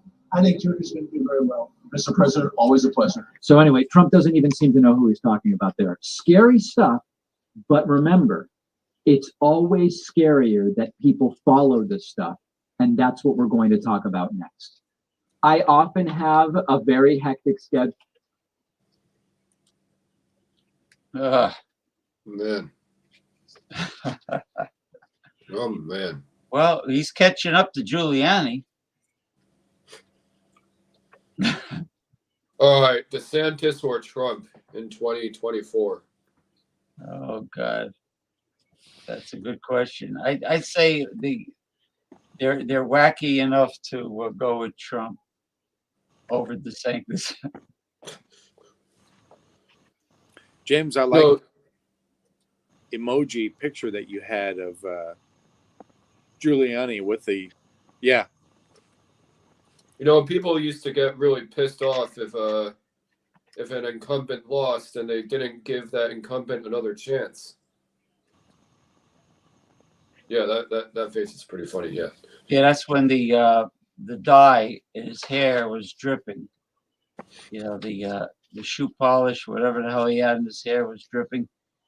James, if you remember that, he said, "Hey, we're gonna meet at the Four Seasons for a news conference," and the Four Seasons said, "No, you can't have a news conference here." So they went to some place called the Four Seasons Landscaping Company, right? Some landscape, Yeah. right? Some poor guy that does like landscaping for people's homes and businesses. And I believe it. The Four Seasons Landscaping Company. Look it up, James. Yeah, I believe it. I have to look it up. No, look it up. They believe me. I originally believe said, him. "We're going to be at the Four Seasons," and then the Four Seasons said, "No, you can't come here." So then they changed the venue to a Four Seasons Landscaping. Oh man. I think it was in Philadelphia, Pennsylvania. Oh no. Saturday night. Really? This was what, 2 years ago when they were doing all that election stuff, James. Oh, okay.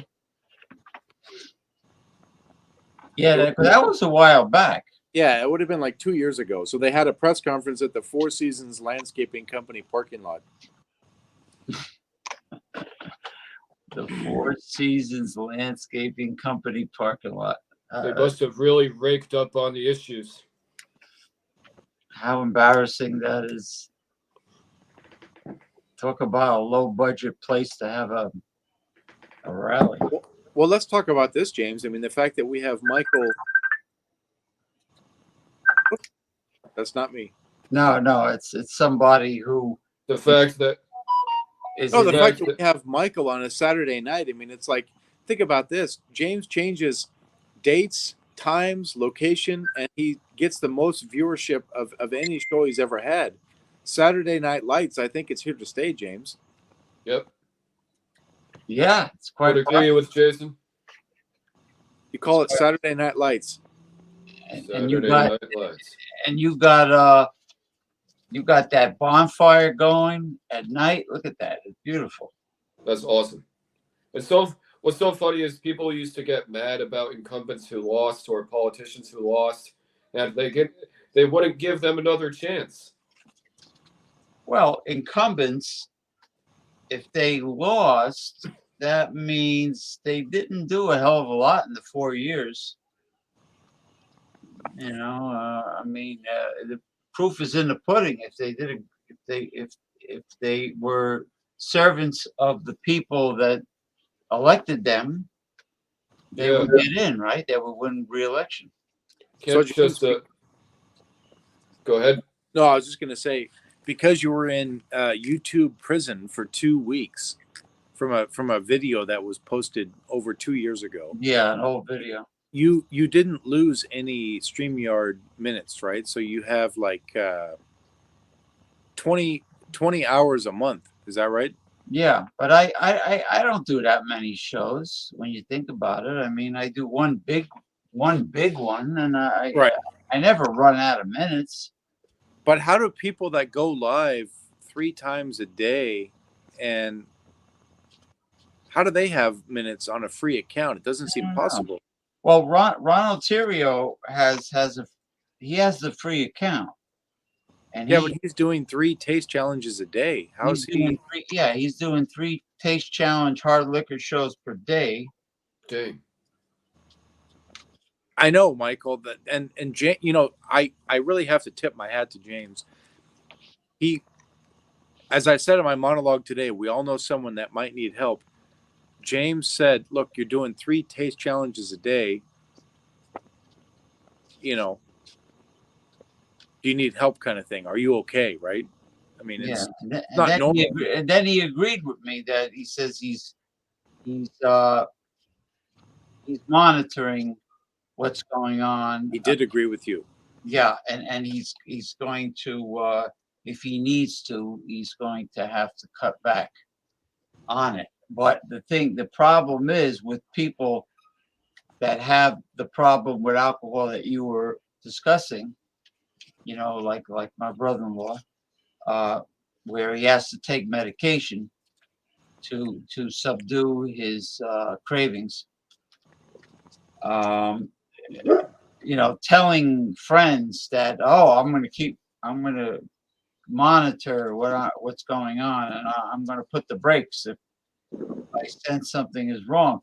Well, if they have a real problem, they might have also a big problem putting the brake. Yes. And the thing is that it's a bit like flying a plane. It's all good until it isn't, right? I mean, all of a sudden the plane is like going nosedive down, and then there's a real problem, right? I mean, Michael, you know this. Yeah. With alcohol, it's all good until it isn't, and then literally it's like a crisis situation happens, right? Oh yeah, well if you stick with the CDC recommended amount, then you don't get jack squat out of it. So I just don't understand the point. Correct. 1.2 drinks per day. How do you get anything out of that? By the way, it is nice to be on this show, guys, because just coming home at sunset is nice, and then I just get to stay home when it gets cold, it gets late, it gets crowded, and it's just it gets packed, it gets noisy, and it's just nice to be here at home. It's just right being at home right now is friggin' nice, right? That's good. Yeah, I'm at home, Amen. man. Absolutely. Oh yeah. Hey Ronnie, how you doing, brother? Amen. Doing good, Mike. I see you're doing good too, bro. I'll make sure to add you on here. All right.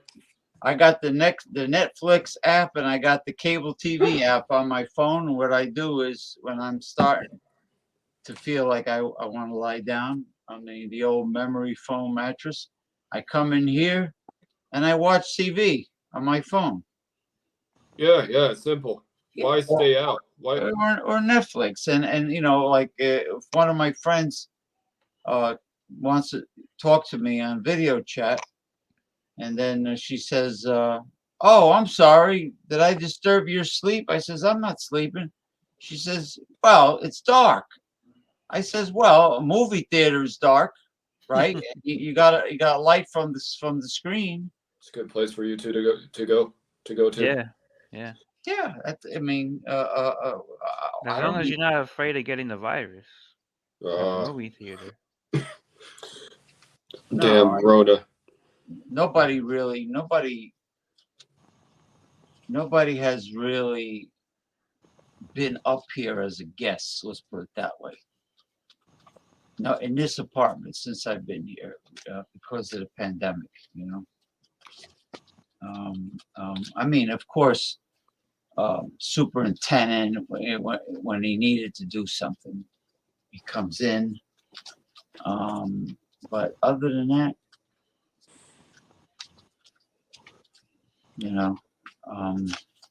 do they have Backpage in New Jersey, James? Yeah, sure.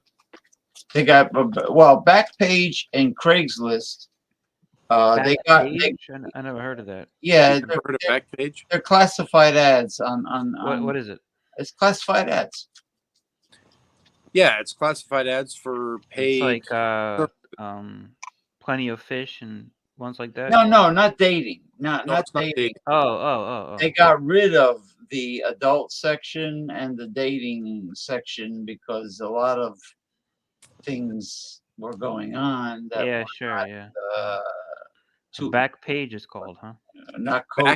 Yeah, look it up. Backpage.com. Now the thing is, the website has been shut down many times Why? by the government, but ultimately what government? it is it's a classified ads for paid for services, right?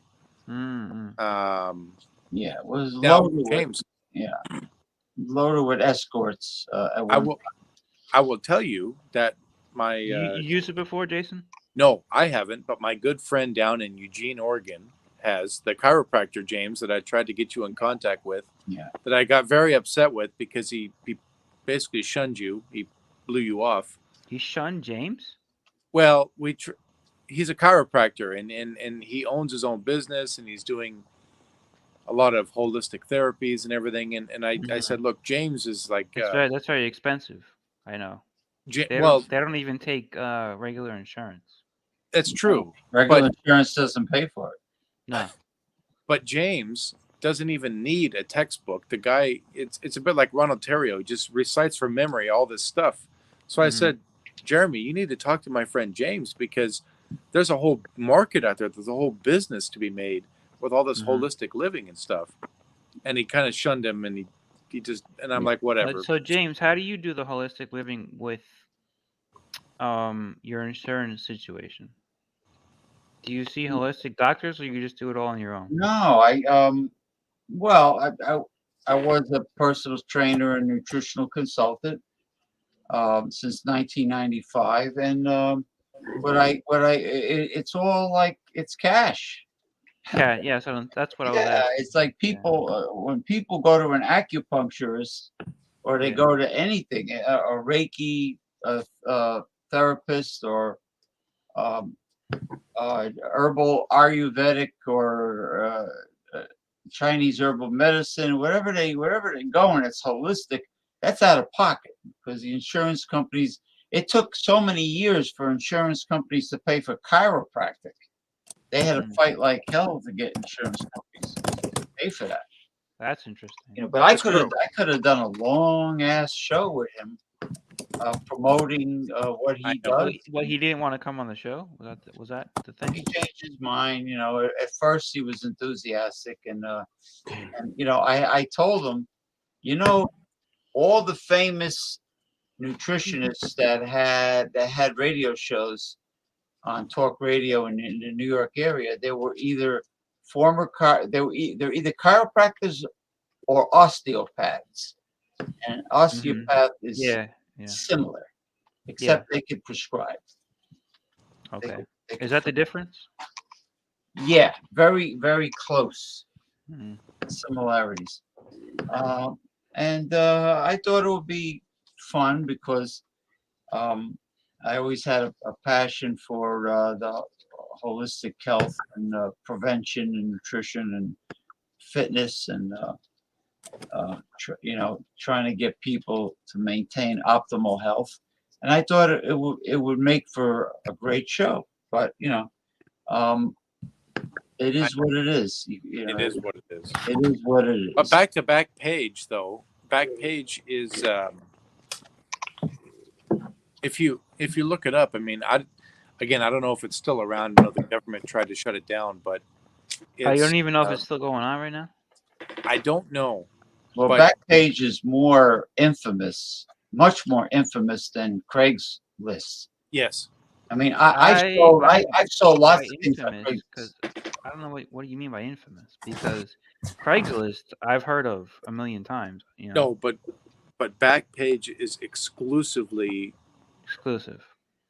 women of the night, so to speak, right to your door. Oh, is that what it's that's basically it? Correct. Like, is there anything else on No, it? they have classified ads, but I think the classified ads section is sort of like a front because they're adult quote unquote adult section. Oh, okay. Okay. It's All right, huge. I got you there. All right. Massive, When I say huge, I mean massive. Huge. Huge. Now, I will tell you a very true story. One time, many years ago, we were in San Jose, traveling for business. And I'm sure you knew the way to San Jose. We did. James, I've been to San Jose 60 times, maybe more. Michael knows the way to San Jose. Do, do, do, do, do, do, do. Yeah, what's her name? You take a ferry, then you take a I think you take a bus, and then you take a ferry, then you take BART. That's right, Bay Area Rapid Transit, BART. I thought Why you were talking didn't- about Bart Simpson. Oh, Bart. Why didn't BART go to Marin County? That is such a joke. That is true. That is a good point. I Yeah, heard but why though? I don't know. Why do they lock themselves out? Yeah. I heard the Oakland Athletics have horrible attendance at their stadium. Yeah, but you know what? You can take BART Yeah. right to the stadium, which is very, very convenient. Not from Marin County though. That's true. That is true. Yeah, so why did Marin County lock themselves out of a deal with BART? That's a why? I don't know. I'm asking. I don't know either. Yeah, it's such BS. Yeah. That's a beautiful area, though, man. But yeah, anyway, Ronnie S is looking It at is. that page right now. Ronnie S. What have you got for us next, James? Who's in the wheel? Oh, this should be funnier, much funnier. These are the delusional Trumpanzee followers and the stuff that comes out of their mouth. Trumpanzee. Trumpanzee, yeah. Saturday night, Trump rally in Warren, Michigan, in support of Tudor Dixon and a number of other Republican candidates. Trump dripping wet, afraid. We already talked about that part. Let's look at some video of the people who said, I'm going to go to this rally. Here is a woman who claims to teach economics. I don't know where her PhD in economics is from or anything. And she says she's telling her students, and again, we don't know where this is happening, to buy gold and silver.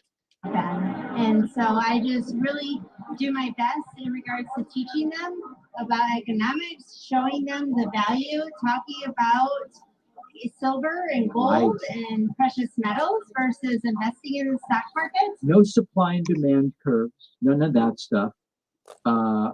Gold coins. Because I say at the end of the day, what would you rather have in your safe? Would you rather have gold and silver, dollar bills, or stock certificates? What's going to really give you that value that you can take home? Probably one of the most cited economic scholars in the world, and it's just my ignorance where I have not heard of this woman. Again, unclear where she's teaching economics. There was a guy at the Trump rally who, it's whenever they mention anyone who's gay, like there's a comment about Marjorie Taylor Greene mentioned Pete Buttigieg, and she just can't avoid a homophobic comment when she mentions a gay person. Here's a guy who mentioned Anderson Cooper, and again, like makes just a weird homophobic comment. First prime minister in a Catholic hardcore country, and she won with that much landslide. Where is all of them to be happy with it, right? Nothing, zero, zip, silent. CNN, they don't say anything. What's his name? Anderson Cooper, he's a gay. He's supposed to support that, no? For women's rights. Baloney. Where is he? Anderson Cooper is a gay, as the USA points out. And therefore, Anderson Cooper should like the new radical neo-fascist prime minister of Italy because she's a woman and gay men like women's rights. Quite a political analysis from this gentleman. Really interesting. He also later was interviewed, or earlier, who knows, earlier or later, and said that Jared Kushner's ability to solve problems is just incredible. Him and his Kushner, his son-in-law, amazing. This guy like has a magic wand that can fix it all. Yeah. And remember, Jared Kushner was assigned by Trump to solve the Israeli-Palestinian conflict. And, we all know how that's turned out. One woman that was interviewed by Real America's Voice at the Trump rally over the weekend She threw herself at the mercy of the audience, apologizing because she used to be on the left. Listen to this. I wanted to apologize to humanity for voting for the Antichrist Obama. I deeply apologize. I used to be a Democrat. I was blue all my life. She was blue. I was also pro-choice, and I was an atheist until January 21st. And now she seems to have a cross that she's wearing. So she went from being an atheist to being a Christian. 2021. I had a sudden awakening. It was absolutely crazy. So I went from blue to red to MAGA, and I'm here. And I absolutely love it. Well, I want to tell you, you don't have anything to apologize for.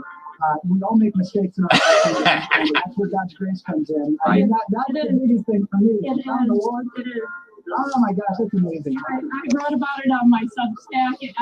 She's got a Substack. Oh, beautiful. Who would believe me except my husband was there when it happened. It happened so suddenly and so amazing. And It was almost like a stroke. It happened. Good job. it was just like a switch was turned on. There it And is. a memory stick was like stuck into my brain, and I just started preaching out of nowhere. It was the most insane thing. It sounds like it. It absolutely sounds like it. It Honesty really is is. best policy. Couple other clips. Here's some people at the Trump rally with the so-called election integrity force who are trying to sign up so-called poll challengers to challenge votes. And part of what we're doing is teaching classes and courses, trying to credential as many poll challengers as we can. By the way, credential. It's such a that's an interesting term for what they're trying to do. Quite a credential they got. So are you signing up folks so that if they want to be a poll challenger, they can? Yes, absolutely. You can go to mc4ei.com or electionintegritycourse.com and sign up to be a poll challenging volunteer.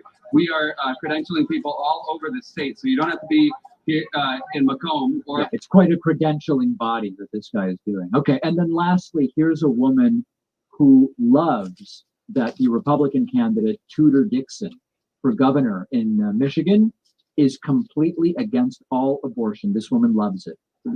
If she got molested by a family member, she would keep her child. And I'm right with Tudor. I would keep mine too. So please do not vote for Tudor, give up on Tudor because she's saying she does not want abortions in Michigan under no exceptions. I'm willing to go even a little bit extra and say that me and Tudor, we will have discussions and I will be sitting with her and we will make a way because this is the way we will do. Planned Parenthood should be working vigorously and effortlessly for those abortion laws, not Tudor Dixon. They should get monies for these women. If abortions won't be in Michigan, then fly those women somewhere and get them some help because no, I do have sympathy for people who's raped and incest, but Planned Parenthood should get monies and send these women to another outside state that's close. Okay, so I guess what she's saying is she's against any exceptions for rape and incest, but she's empathetic to people to whom that happens, but fly them to a different state. That's very weird and extraordinarily scrambled, but it is what it is. Scary stuff at the Trump rally. And we will have all of these clips on our Instagram, which you can find at David Pakman Show. Oh boy.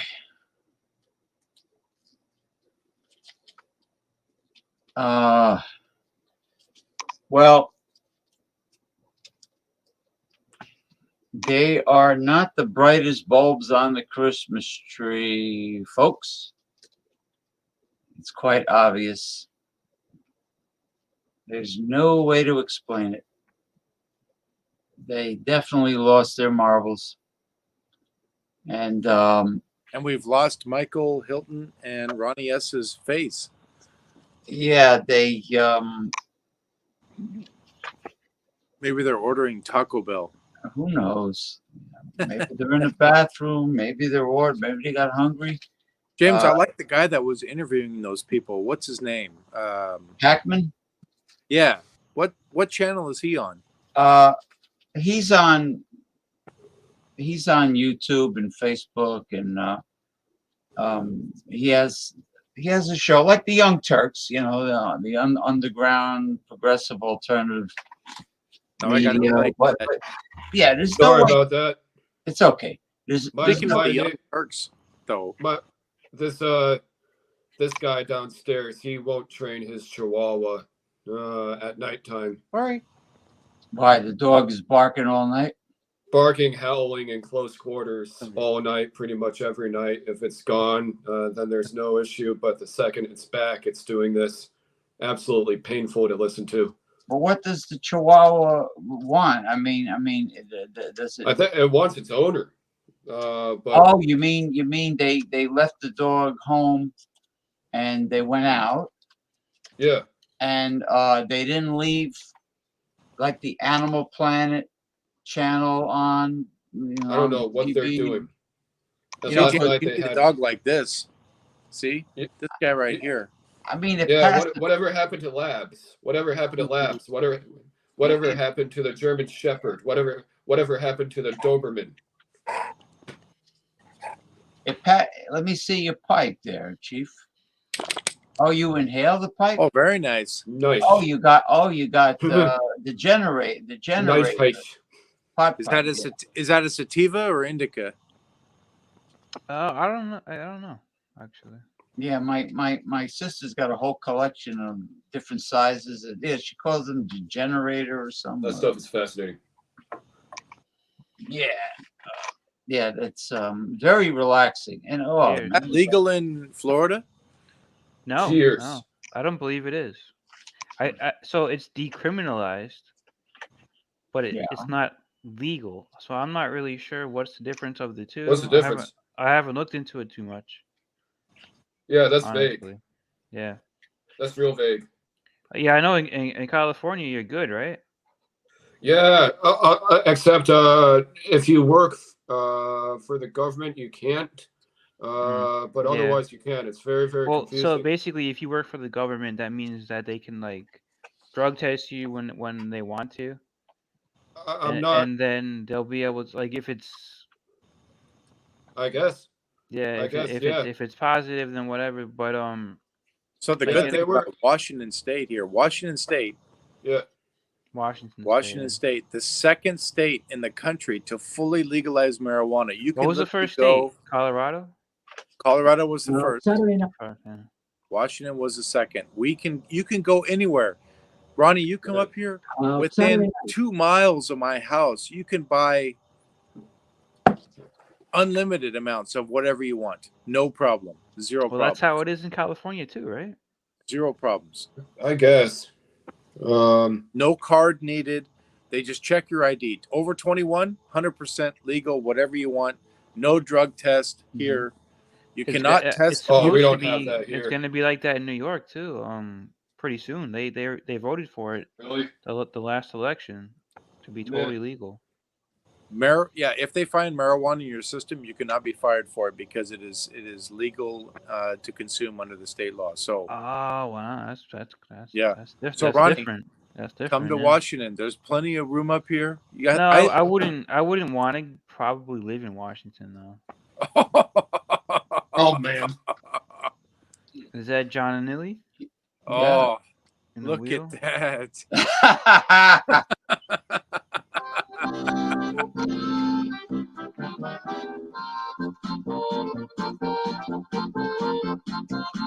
Man, the 400-pound wonder. Look at those knockers, bro.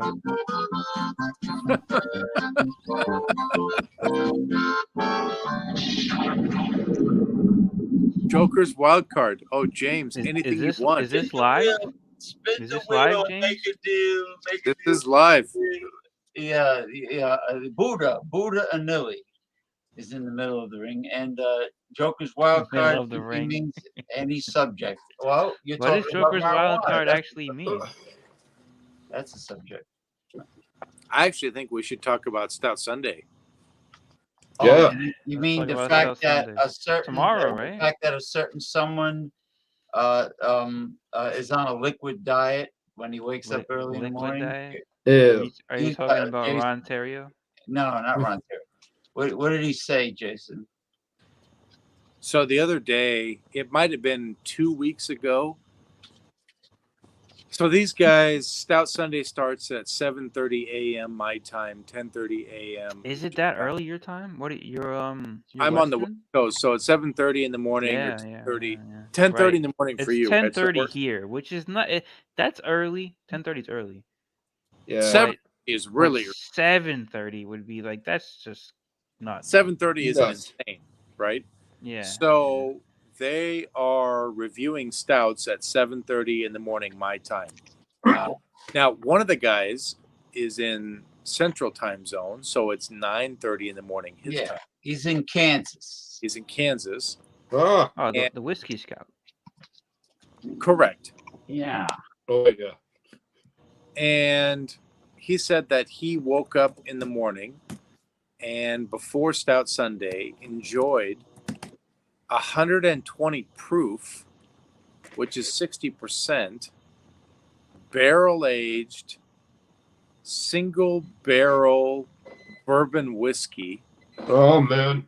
Okay. before Stout Sunday. So that means like 8:30 in the morning his time, he's drinking 60% alcohol to get ready to have a 13.7% stout, right? That's a lot of liquor before 10 in the morning. Think about it. So Jason, you were studying this? Like Well, I was watching it. What he was saying and Well, I was everything? watching it live and I'm just thinking to myself, look, only outside of Las Vegas. I mean, if you're in Las Vegas, these things are legendary, right? Yeah, or maybe Miami. Miami, right? I mean, Yeah. Think about it, right? Yeah, you're in Miami. What are we going to do? Yeah, let's have a few shots of bourbon at 7 in the morning, whatever. On the beach. Sounds pretty fun, right? Yeah.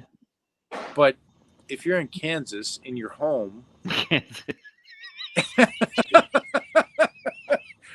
mean, and the funny thing about it is that picture that James has with Rudy Giuliani with his face. Is that Giuliani? Oh yeah. That is Giuliani. The funny thing about it is that picture just makes me laugh so much because these guys are literally, they're almost bragging. Yeah, I had 120 proof bourbon just before the show, and I'm What drinking. he said that on Stout Sunday. That's right. I haven't really watched Stout Sunday lately, honestly. You should check it out. I used to tune in, and even though I wasn't gonna join, I would like comment a little bit. That's kind of humorous too, right? But I don't even do that anymore. I don't think. I know. It's kind of boring. It is kind of boring. I think it's more, for me, it's more entertaining because I sometimes comment and say, hey, it's 7:30 in the morning my time. There's no way. I mean, we're just waking up. Oh, so yeah, what are you even doing like commenting at that time? Well, I get up at like 6. I like to go to bed about 10 and get up at about 6. I do get 8 hours of sleep. Do you watch the Dawn Busters live? I don't watch them live. I do kind of rewatch them. I used to watch them live, like before. I've seen you comment. I mean, it's like 5:30, 6 Yeah, o'clock. maybe like a year and a half ago. I used to watch them live on that time. That's like I just got bored with it, man. No, I agree. But similarly, I suppose you could say that somebody is drinking. They're doing a taste challenge of hard alcohol at 4:30 a.m. Yeah, it's like just the description of it is just ridiculous. Just the thought of it. Think about it. But the thing about Ron is that I think he's serious when he says that he's not drinking to get drunk. He does believe that. Because you never see him drunk. I've seen him drunk about 5 I mean, times. not really. You don't. I mean, like maybe a little buzz or whatever. That seems drunk to like his standards though, because Correct. he's always like straight edge. No, you're right. Yeah. He's very good about. He'll cut it short. He protects his image very well. There is an image to protect. So if he thinks he's like tipping himself over the scale of sobriety, yeah, he'll say, "Okay, we're cutting it loose. All right, guys, good night." Right? Exactly. Yeah. He knows. He's good at it. He's very good at it. I do appreciate that, but I also I also admire it too. Kind of strangely admire it. Like Yeah, somebody. yeah. Well, he's a very good beer reviewer, man. I mean, that's why we started watching him, right? I mean, that's why I started watching him. Like you say, I don't even know what it was. Like, I don't remember like what I was looking up on like on YouTube. I know. Where like I first saw Rontario, like how he came into the search thing or whatever. Like, I don't even think I used to search for like beer reviews. I can't think even. I might have just saw one time, and then I was like, oh, this is interesting. He's like talking about how a beer tastes, and I was like, that's like I drink beer. That's kind of cool. And then it was just like, oh, like this Rontario guy is really good at it. He takes macro beers and Yeah. he does like a 15-minute video and gives you the whole history of the company and I like know. and he shows you like recent cans and bottles. Like, yo, who else is doing that? That's a really good quality video. When you're just It's talking about a macro beer, like James always says, macro beer sucks, but Ron Terrio will give you the whole history in the background, and he'll make it sound like a really interesting topic.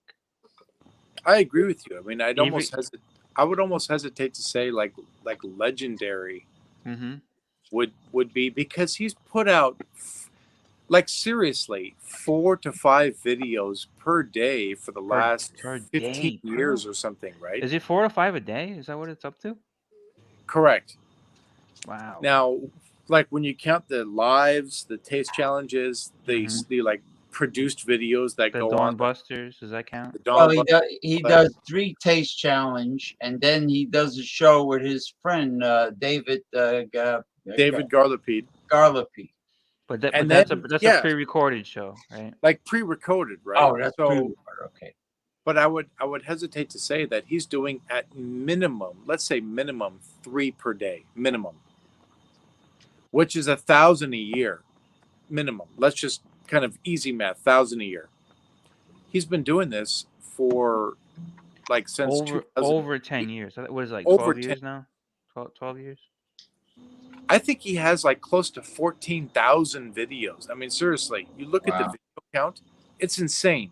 He is a very consistent YouTuber, and he's monetized. He's monetized. He could be even more monetized than he is now, but he just does his own thing the way he's always been doing it. And it's consistent, man. It's consistent. He has his followers. He could have way more followers than like 15,000. Like, the only thing if is, you think about it, that's not that even really that much. It's not that many. I wish he changes that photo with that jalopy station wagon. I mean, that's like that vehicle. I told him that vehicle is not cool, man. That's not like you say, Ronnie, with just a little bit of work, he could be double, triple his subscriber base. Really, but he doesn't care easily, because he doesn't care. Well, look, if he's such an honest, fucking real person. You know, there's people making a fortune off of accepting gift donations to like Cash App, PayPal, Patreon. He doesn't look into any of that type of. No, he doesn't. He doesn't do that. He could say, with your gift to support this work. I mean, he could easily do that. I mean, I think once Michael builds up a huge album of videos again, I think he could monetize, right, Mike? You could monetize and ask for Cash App gift donations. Can't stand Cash App at all, but yeah, it could. Or the other one. What's the other one? Venmo, Vimo, or Zelle. There's Venmo. There's another one still. PayPal, Cash App, Mike. PayPal. Well, PayPal isn't paying up. I heard PayPal, like, there's a problem getting your money. What's wrong with saying Cash App? Cash App. I got hacked a couple of years ago, and Cash App was involved in it, being used as a service against me. So that's why I don't like it. Yeah. Sorry. Well, the Vimo. I was just curious why you didn't like it, but yeah, that makes sense. Oh yeah. Yeah. Yeah. So Joker's Wild. So James, the wheel stopped on Joker's Wild. Joker's Wild. But it does seem like we sort of gravitate to like he's like the grandfather of beer reviews. I mean, there's really nobody. Yeah, I mean, really, man. Like, he is the OG of beer reviews. He is. He absolutely is. Well, he's a great master historian. And it's not just that he's OG. He's very consistent and long lasting. Yeah, very. And he knows his history. I mean, right off the top of his head, he just comes out with so much detail about concerning history. He should be on Food Network. Food Network? I'm saying. Yeah. I mean, guy is. Why would you say that? Why Food Network? His knowledge of the beverage industry. So.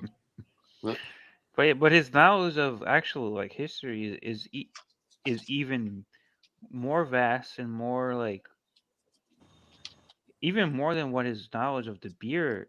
Oh, it blows away and what he knows. that's why it's so like it's annoying that he devotes so much of his time to this beer bullshit, and he has such a historical mind and like a really smart guy that was retired teacher.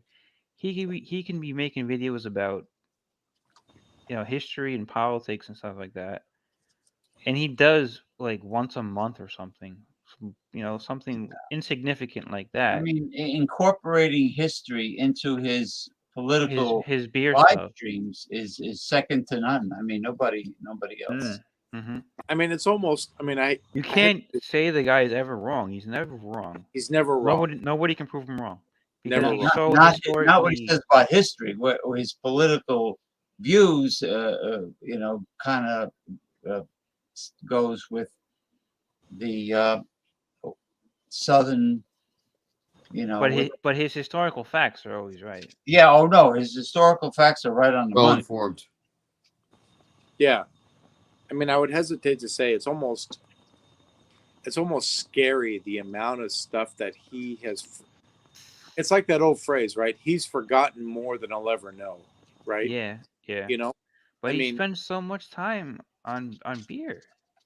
I know. Too much time. On beer and whiskey, way too much time. And whiskey seems to be, a big one too now. I'd say, because I'd say that's probably like 50% of his channel now is whiskey reviews, whether it's in the morning or during the day. But it's more so that than even the beer. It's not Louisiana beer reviews. It's Louisiana liquor and.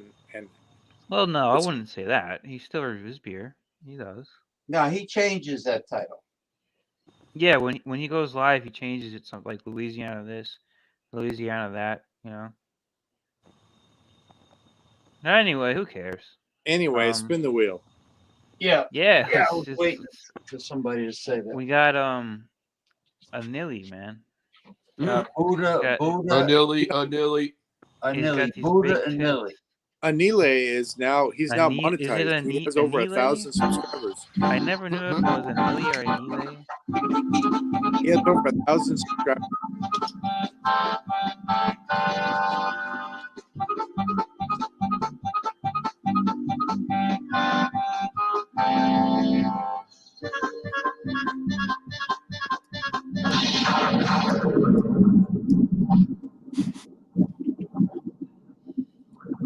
Who?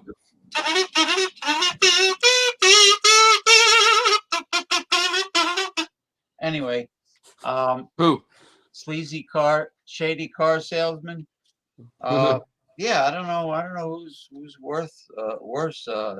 Shyster lawyer, establishment politician, or a shady car salesman. Oh, it's funny that after my friend had that problem with Car Shield, then all of a sudden I started hearing other stories about Car Shield and the new apps for ordering cars. Vroom and Carvana. People have been getting screwed over left and right with them. I like Car Shield, man. Yeah, but Just what whack. happened was with my friend, they pick and choose what they want to repair. They don't Yeah. you don't like send them the Where's bill. Mr. Clean? Huh. Yeah, Mr. Clean. Yeah, they don't pay for Yeah. everything. So So the oldest trick in the book when it comes to car salesmen is if you show up to buy a car, whether it's a used car or a new car, they always ask you, are you trading anything in? The first question they ask you, right? Mm. And most suspecting buyers will say, yeah, I'm trading something in. They'll say, can I see your keys so I can value your trade in, right? That is the worst thing that you can do, is to give these shady car salesmen your keys, because once you give them your keys, then you're locked on the lot, right? Then you say, I don't know about this deal. This deal doesn't look right to me. I don't like the terms of the payment or the cost or anything. Hey, I want to get out of here. I just want to leave. But they have your keys. You can't leave, right? You can't leave. So don't ever, James, don't ever give these shady car salesmen, don't ever say, here's my trade-in. Here's my keys. Go value my trade-in. Because the second you do that, you're locked on the lot. and always go when they're least busy, like on a Monday night. Please busy. When they're least busy, Huh. and they're bored, twiddling How their come thumb. how come not most busy? Because when they're most busy, then they don't really need your sale that badly. Correct. They don't need you that badly. Think about this though. Like when you buy a house, I mean, you have like an agent that's negotiating on your behalf, right? This is a massive purchase. So this agent is basically saying, we waive the contingency. We're going to offer this. We're going to do that. You have like an agent like negotiating on your behalf. When you buy a car, you're walking in and you're basically just like a sheep in the line, right? So most smart people that I know, there are people that you can hire, like you pay them $500. Yeah. And these are like people that will negotiate on your behalf. So they say, my buyer is interested in this, kind of like a house, right? Think about it. I mean, that's a smart thing to do, is to pay somebody $500 to save you thousands. Yeah. So that, James, that makes sense. I think that right there is a massive moneymaker too, because I don't think there are many people out there that want to hire somebody to represent themselves to buy a car. My grandfather took Represent me yourself. with him on a lot of his joints, and he took me everywhere. And he took me to a car dealer. He wanted to buy a new car, so we went to this car dealer. I mean, he was at the time he was driving a 1958 Chrysler DeSoto, had push button automatic transmission. Oh yeah. Yeah. So that's when gas was cheap. So anyway, because they were big, heavy cars. So he got into a fight with the car dealer because the car dealer started saying, well, okay, this is the model car you're interested in. And he started adding on, well, undercoating costs this much. Undercoating is bullshit. And he says, for the engine, it costs this much extra for you to have an engine. He says, you're charging me extra for the engine? How am I supposed to drive the car without an engine? So he started cursing the guy out because, he could tell he was putting on all this bullshit, jacking up the price. That's funny. Yeah. Charging, undercoating, overcoating, coat my balls, all this coating, all this crap was just, dishonest ways to jack up the price. The problem is we've all bought a car, right? And I'm sure we've all gotten screwed, but there has to be a better way to do this. I mean, the consumer is so exposed, James. All those videos I sent you, the consumer is just...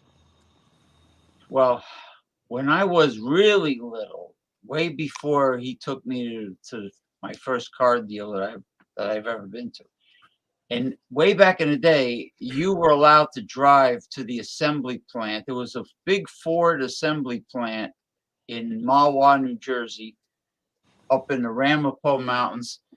And he drove to the plant and he bought a new Ford right off the assembly line. But then something changed and you couldn't do that anymore. You had to go to a dealer. Then the middleman was forced upon you.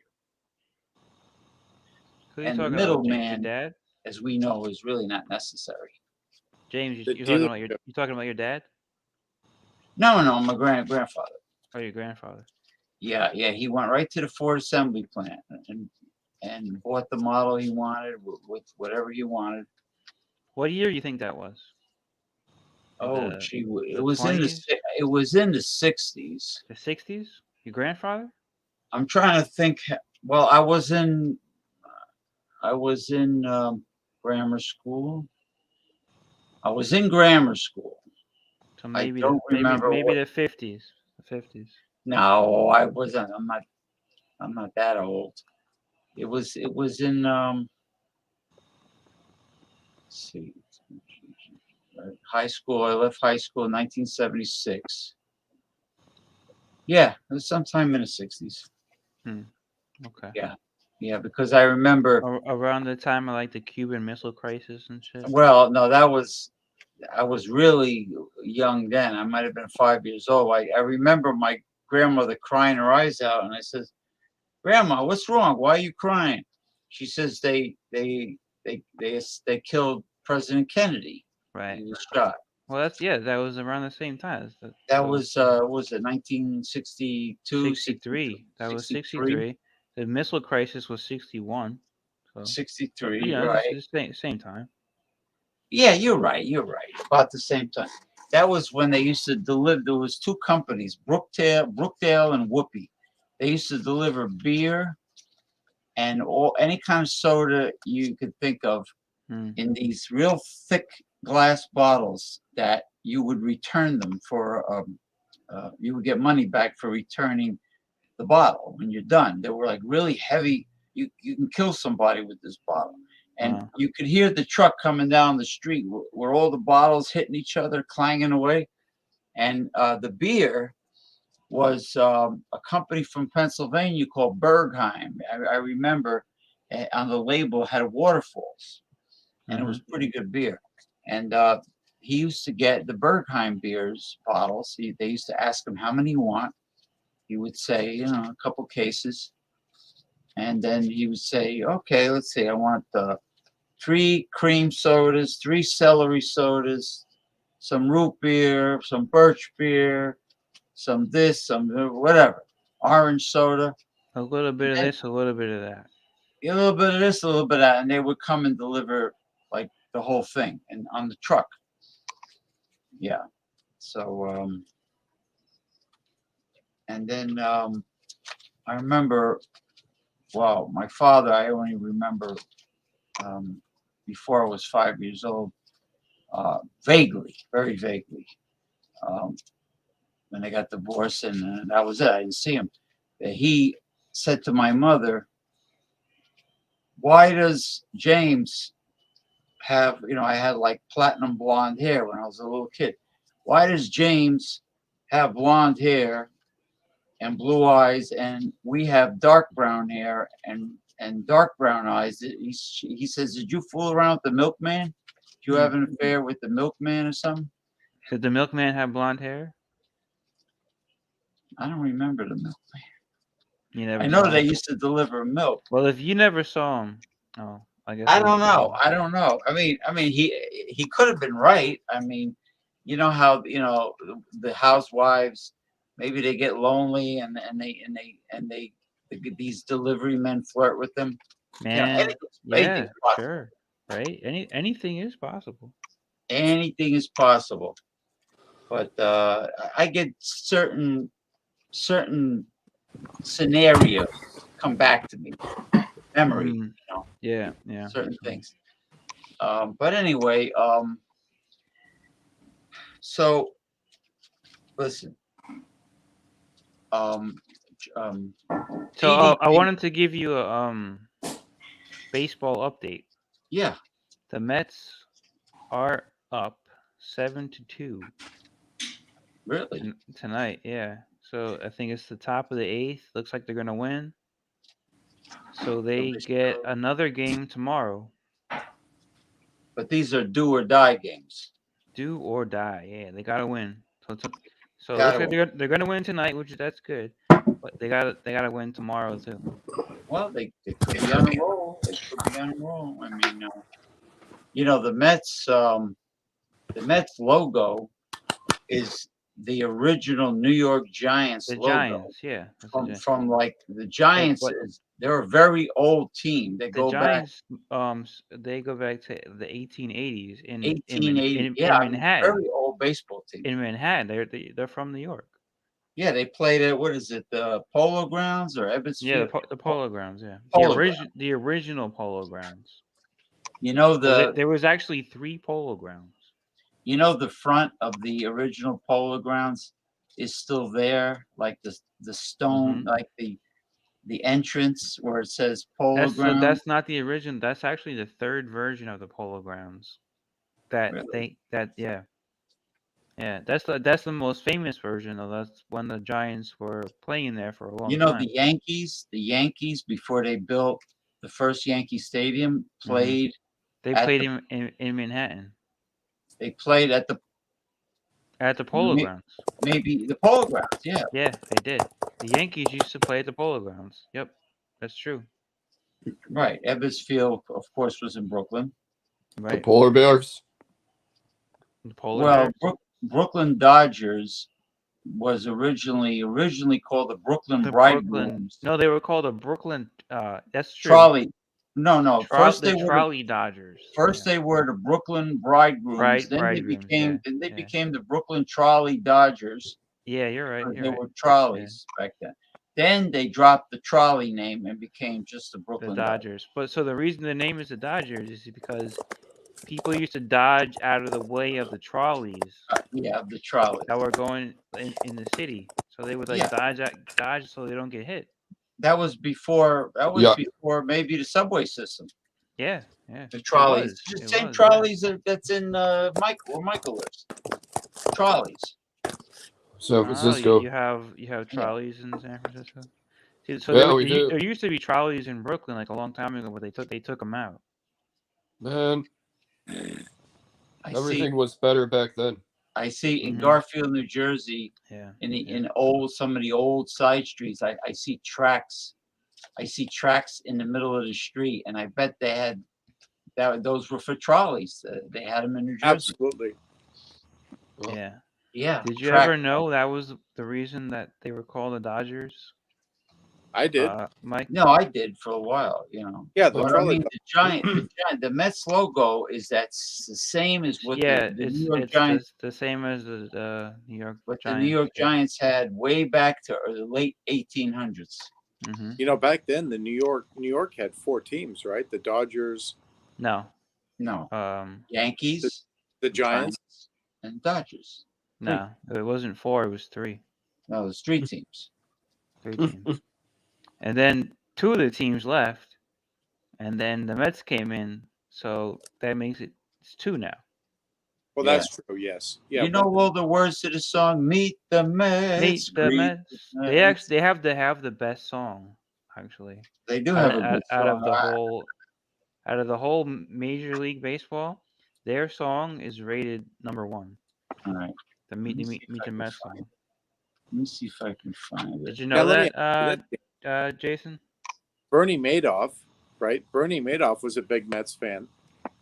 Oh, he's from Queens, right? Yeah, that's right. Of course he was a Mets fan. Bernie Madoff had a suite at the Mets games. He was big in the Citi Field. Actually, Bernie Madoff was he had dealings with the owner of the Mets at the time. What was his name?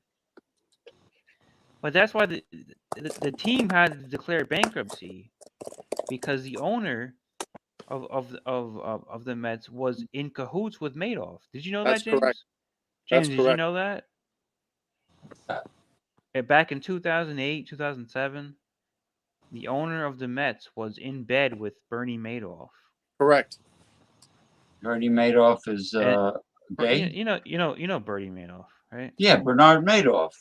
The guy that Bernie- made off with a lot of money. He had Ponzi males scheme. in bed with him. Males going to Really? bed with him. In fact, I watched a movie recently where Robert De Niro played Bernie Madoff in the movie. And Robert De Niro how- played Bernie Madoff? what's that? Robert De Niro played Bernie Madoff? He did. It was actually quite a good movie. Could you picture that, James? Robert De Niro playing Bernie Madoff? No. It's called The Wizard. That seems can't weird. play That James, seems the like movie- a mismatch.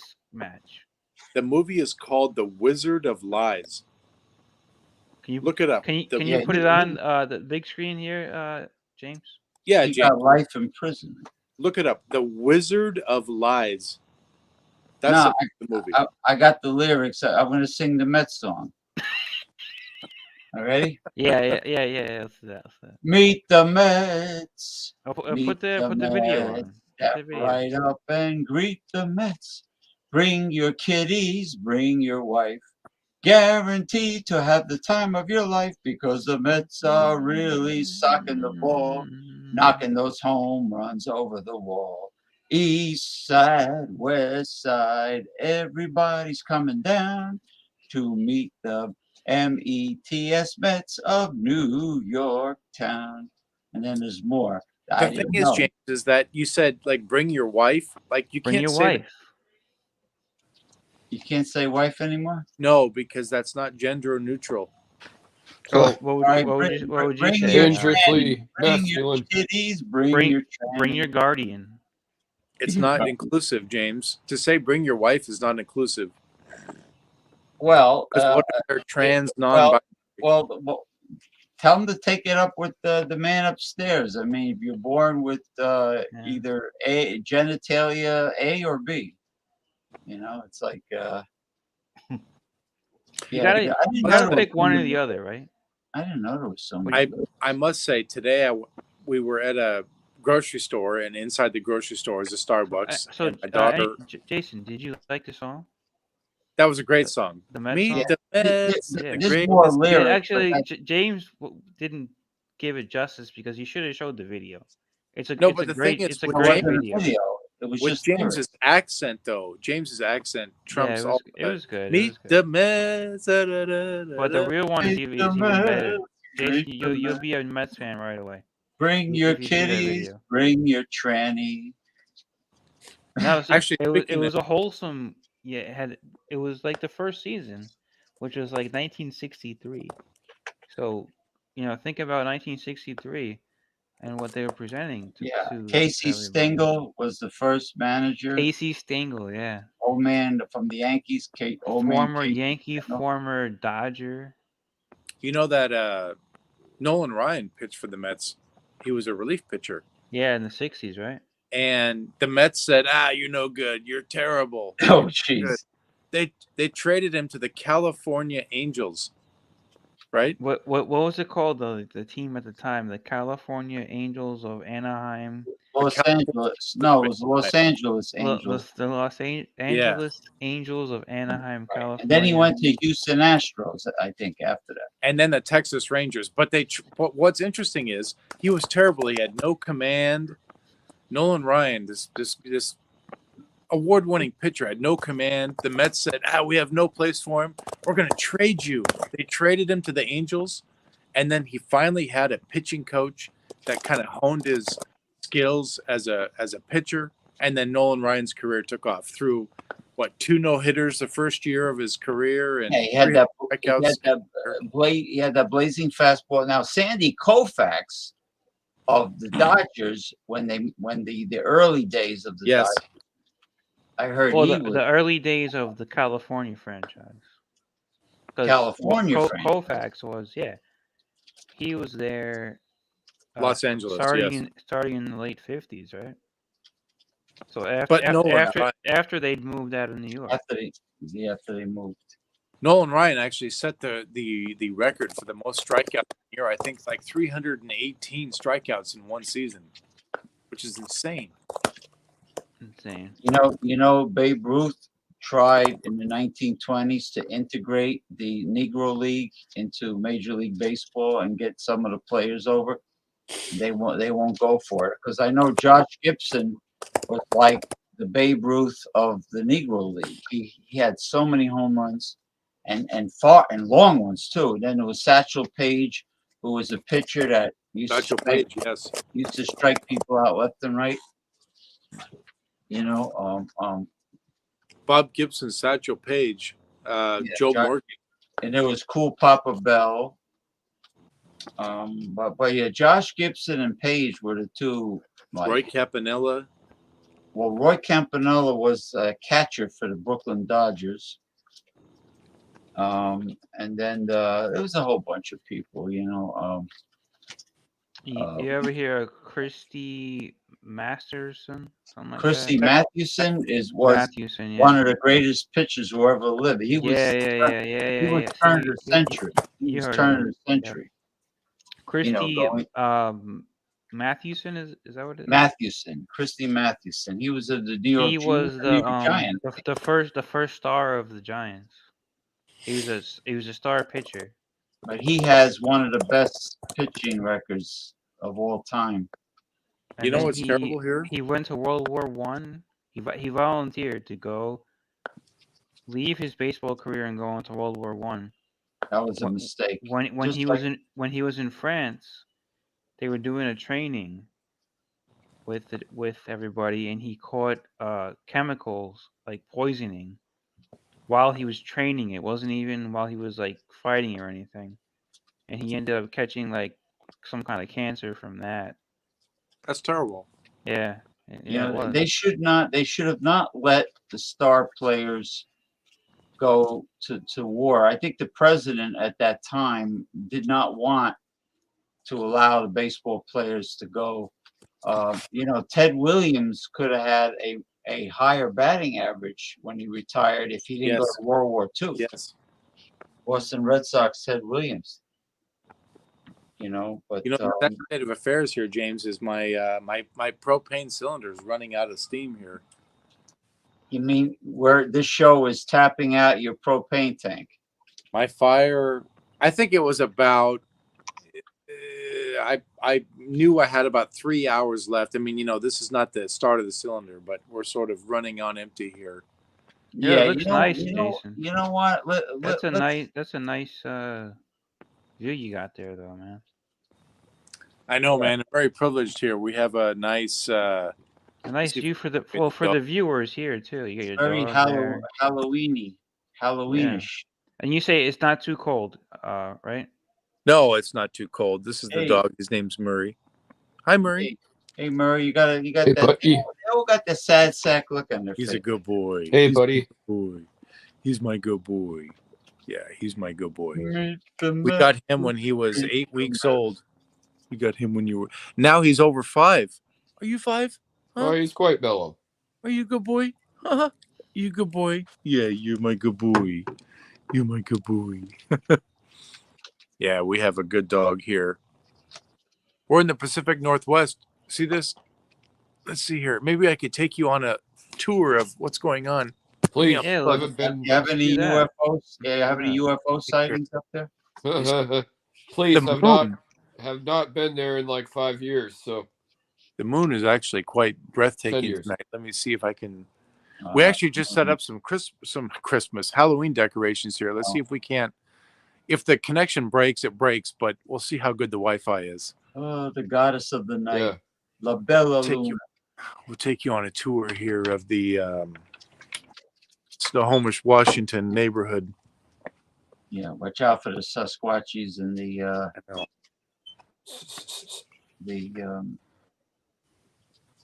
alien abductions. What? Alien abductions. Abductions of aliens? No, you know, some people have been abducted and probed. Mike, have you ever been abducted and probed? Is that better? I think so. I think I lost you there for a second. No, I I don't see, forget. I see it. Okay. Okay. So we Yeah. just decorated the front porch. Meet the Met. We just did this here. So we've got like the see if you can see that. Pumpkin. Nice, man. We put like the Yeah, it looks good. pumpkins and the corn stalks going on here. I see pumpkins in all different colors. I didn't get any because they eventually get rotten, and then I get all bummed out about it. I know, it kind of Like the gourds with the warts on it. yeah.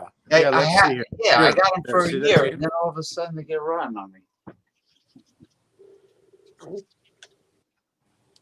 What else The we got? gourd probably makes a good dildo for women because of the warts. We also set up some a blow up. I don't know if the Wi-Fi. I get terrible cell signal out here Blow too. up Dracula or something. The Wi-Fi. We have like a blow up. Oh, look at there you go. The ghost on top of the scary pumpkin head, jack-o'-lantern. That's cool. That's cool. Oh, the hang on here. The cat is. Yeah, the black cat with it. That is really nice. What's inside? Like LEDs? Yeah, like LED lights. Like it's like plugged in. I got like a an outlet over here. There's some like black cats that I put up too in the front. You can see those. Yeah. So yeah, that's what we did today. We set up the. There you go, Mike. Yeah, I know kids love it, It's but me. I love it. I always loved the holidays of It's autumn. me. You know, I was always into this. But the cool thing is, right? Like if you look across the street, see they have those red lights going on the Oh, street. yeah, look at that. Can you see that? Yep. You see that? You should see my neighbor like Copy that. houses down. He's got like the witch's cauldron where they're like brewing the witch's brew and stuff, which is really cool. Really? Yeah. Copy that. Can you guys see the moon up there too? Yep. I see the Copy moon. that. Look how bright the moon is. I don't know if you guys Yeah. can hear me still. Is I hear there you. water near you? Near me, there's the river. Yeah, we've got a river about 3 miles from me. Excellent. But yeah, You that's got, the you got salmon. You got trout, rainbow trout in that river. rainbow trout. Yeah, this is our front yard here, which is kind of funny. So yeah, that's what we did today, James. Put them Well, on the full Northwest. screen, James. Very nice. Wow, look at that house. Hold on. Look at that. All open space. Just like Nevada. Yeah, we got a lot of space here. It's That's just like Now, Nevada. what state is this? What are you in? Where this are you? is in Washington State. Washington, but it looks a lot like Nevada. So Yeah. this is my front yard here, but then if I look over at the neighbors, Yeah. there's my neighbor. They have a lot of lights at their house. Cool. So there, Now, the now, HOA. Jason, The how much HOA would you doesn't say put- that house right over there where you're showing? What would that go for on sale on the market right like today? Their house? Yeah, that house right there.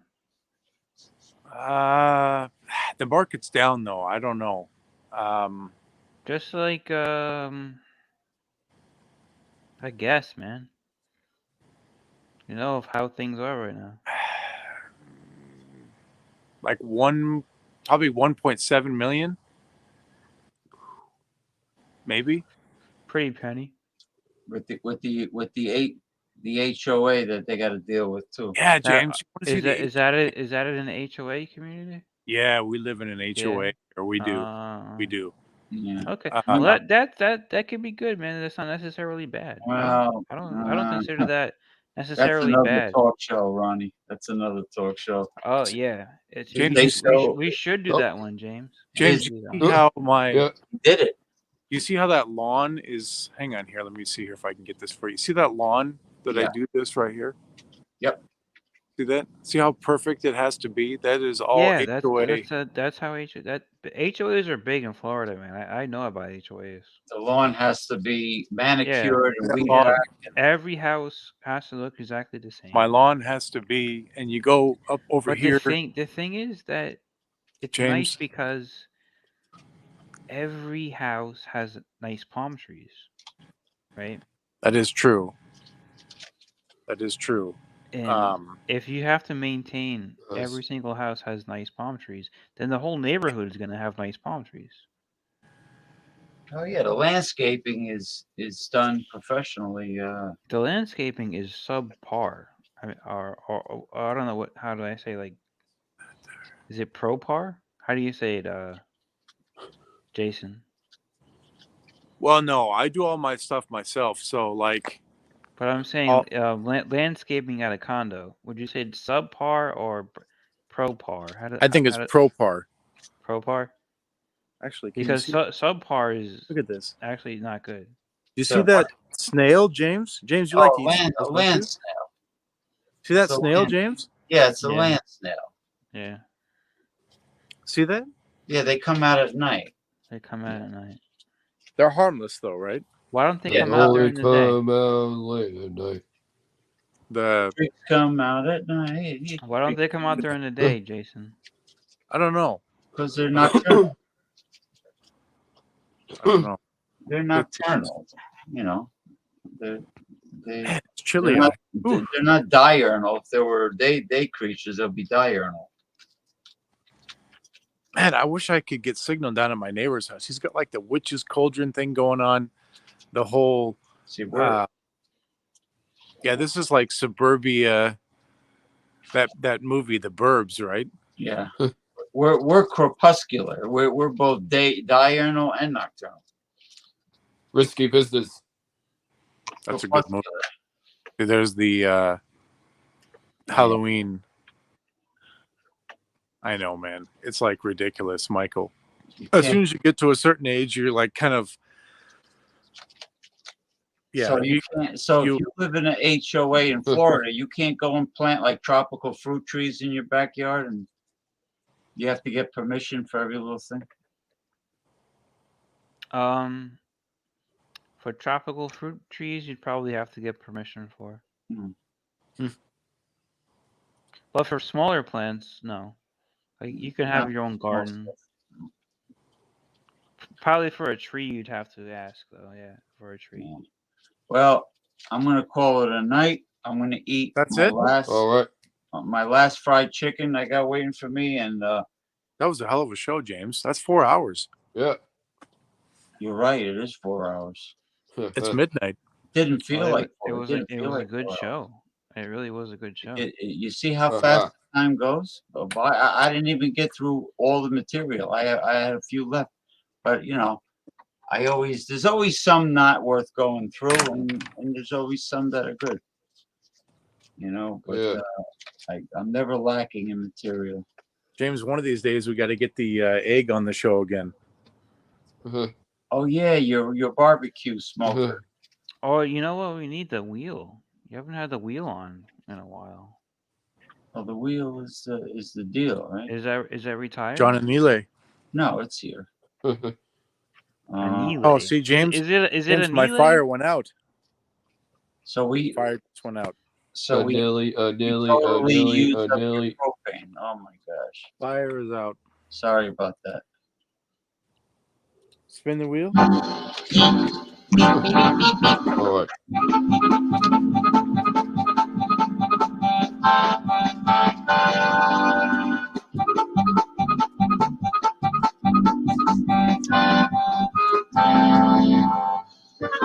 Oh man. Oh man. Michael loves this. Like this is Michael's pride and this is your forte. The mooching gold diggers. What can you say about the mooching gold diggers? Oh man, I wonder where they learned. Very well done. Did their mothers brainwash them to become that way? Must be, right? I think you might Well, learn it. You learn it as you get older, right? You know. Well, it some starts. women are taught to hate men. Well, women when they're little girls, they bat their eyelashes and try to get daddy to do what they want. And then when they get older, Yep. they flaunt their sexuality to get men to do what they want. Give them whatever. Continue. Right. And then Well, how about James? How about all those gatherings that I've hosted here? All those moochers, they would come over, and I would just $500, $600, $700 per night for these people. What? Excuse me. $700. What is this about? Some of them cost $700 for one evening. Absolutely. Yes. Oh my God. Yes. I mean, if you're feeding if you're feeding 30 people coming over, drinking, eating. Okay. Easily $700. $700, I would say this ain't gonna happen again, man. Not on my dime. Not on my tab. $700. I would say no. We don't. Not on your dime. What about somebody else's dime? Would you do it then? If somebody invited me else was over, footing the bill, yeah. Somebody, no, I'm not. No, they're coming over because they're invited, and they're not told to bring anything, and there's no cover charge, so you can't blame the person unless they expect you to do it all the time, or they try to invite themselves. Correct. The problem is that family invites friends, and then they invite friends, and all these people come over, and you've never met them before. But they have no right to invite strangers to your house. I know, but it's like a birthday party.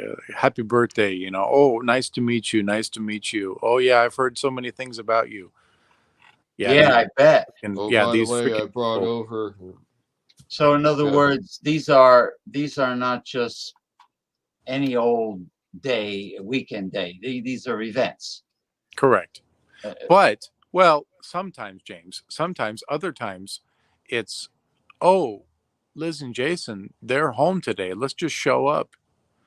And then they just show up, and it's like, hey, what's going on? Yeah, what are we doing? What's for dinner? Well, we don't have any plans. Well, what's for dinner? They show up uninvited at your doorstep, and they ask you what is for dinner. Yeah. So what do?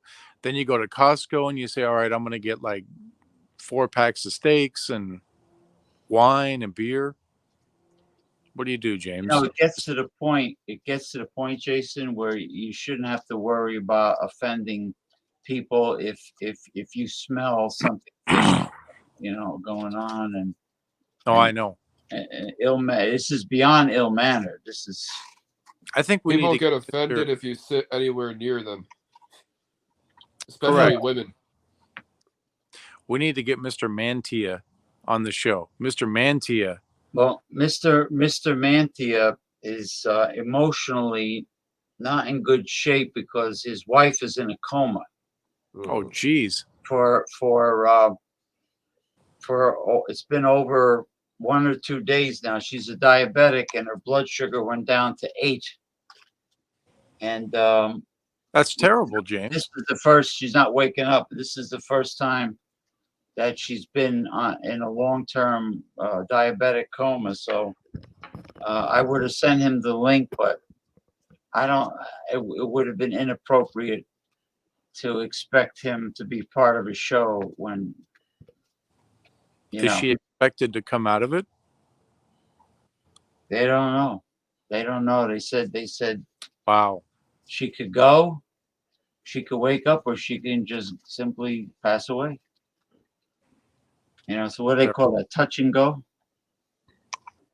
That's terrible. Yeah. So anyway, that's why I didn't send him the link. But well, it's after midnight, James. Yeah. I think it's time for. Gonna go. This is one show. Michael, have a good one. Ronnie. All right. Peace out. Kevin, you should have came on. You should have came on much earlier. We have the show has been 4 hours. Zionism controls America nowadays, but if you say that, you are considered a Nazi. Well, it happens to be true, Kevin. Mr. Kevin Johnson. Yeah, Kevin. that is it. He's a cyclops with a very thick, large mustache. Yes. Kevin Johnson with the win. Yeah, Well, no, he's a follower of Ronald J. Tyrio. Ronnie, it was a pleasure, as Yeah. always. Yes, it was a pleasure, everybody. The That was pleasure a hell of a the show, pleasure James. was You know all, what? was all mine. That was a hell of a show. My It was goodness. all my pleasure. Yeah, That I was a know. fantastic show. Yeah. Look at me. I'm smiling ear to ear. That was fantastic. It was No, a show, a it show went of over. greatness. It came in like a lion, and it And it went out left, like a lamb. left like a lamb. Was But it like it a was lamb? a blockbuster. Maybe like a goat. One for the Instead- ages, instead of James, a lamb. as always. Yeah, and just look at the variety of topics that just Mhm. ebb and flow and just come Yeah, from it all was good. directions. It was really good. We talked about pro wrestling. We talked about sports. We talked about Religion. We Uh, talked about I'm food. sorry. We talked about alcohol. We talked Alcohol about was- your liver, the liver. We talked about everything. your colon. Talking about the colon, the old Hershey Highway, you know.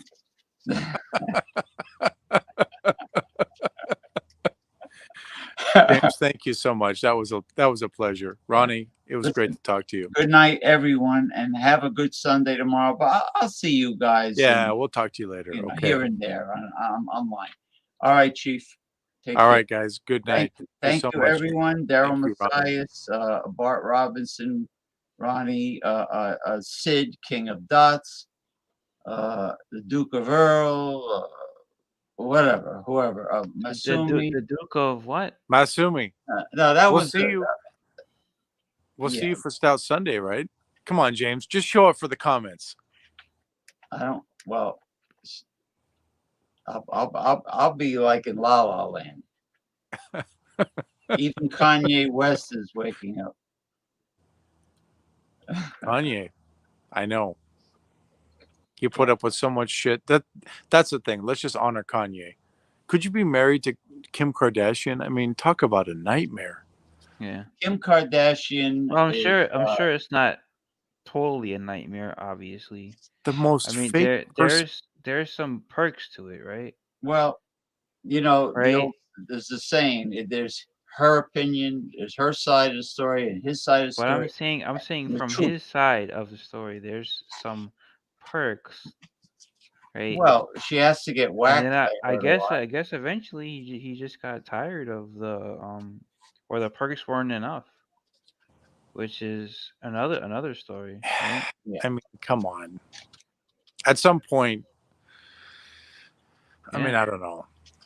Listen. She's so fake. She's so fake. Just think Right? of this. No matter how great the sex is, if it is that great, eventually afterward you got to talk. You have to I know. communicate. You I got to know. communicate. Now, if you're communicating with a total superficial, shallow idiot, you know, who is demanding, it's like, then No. what good is the bedroom?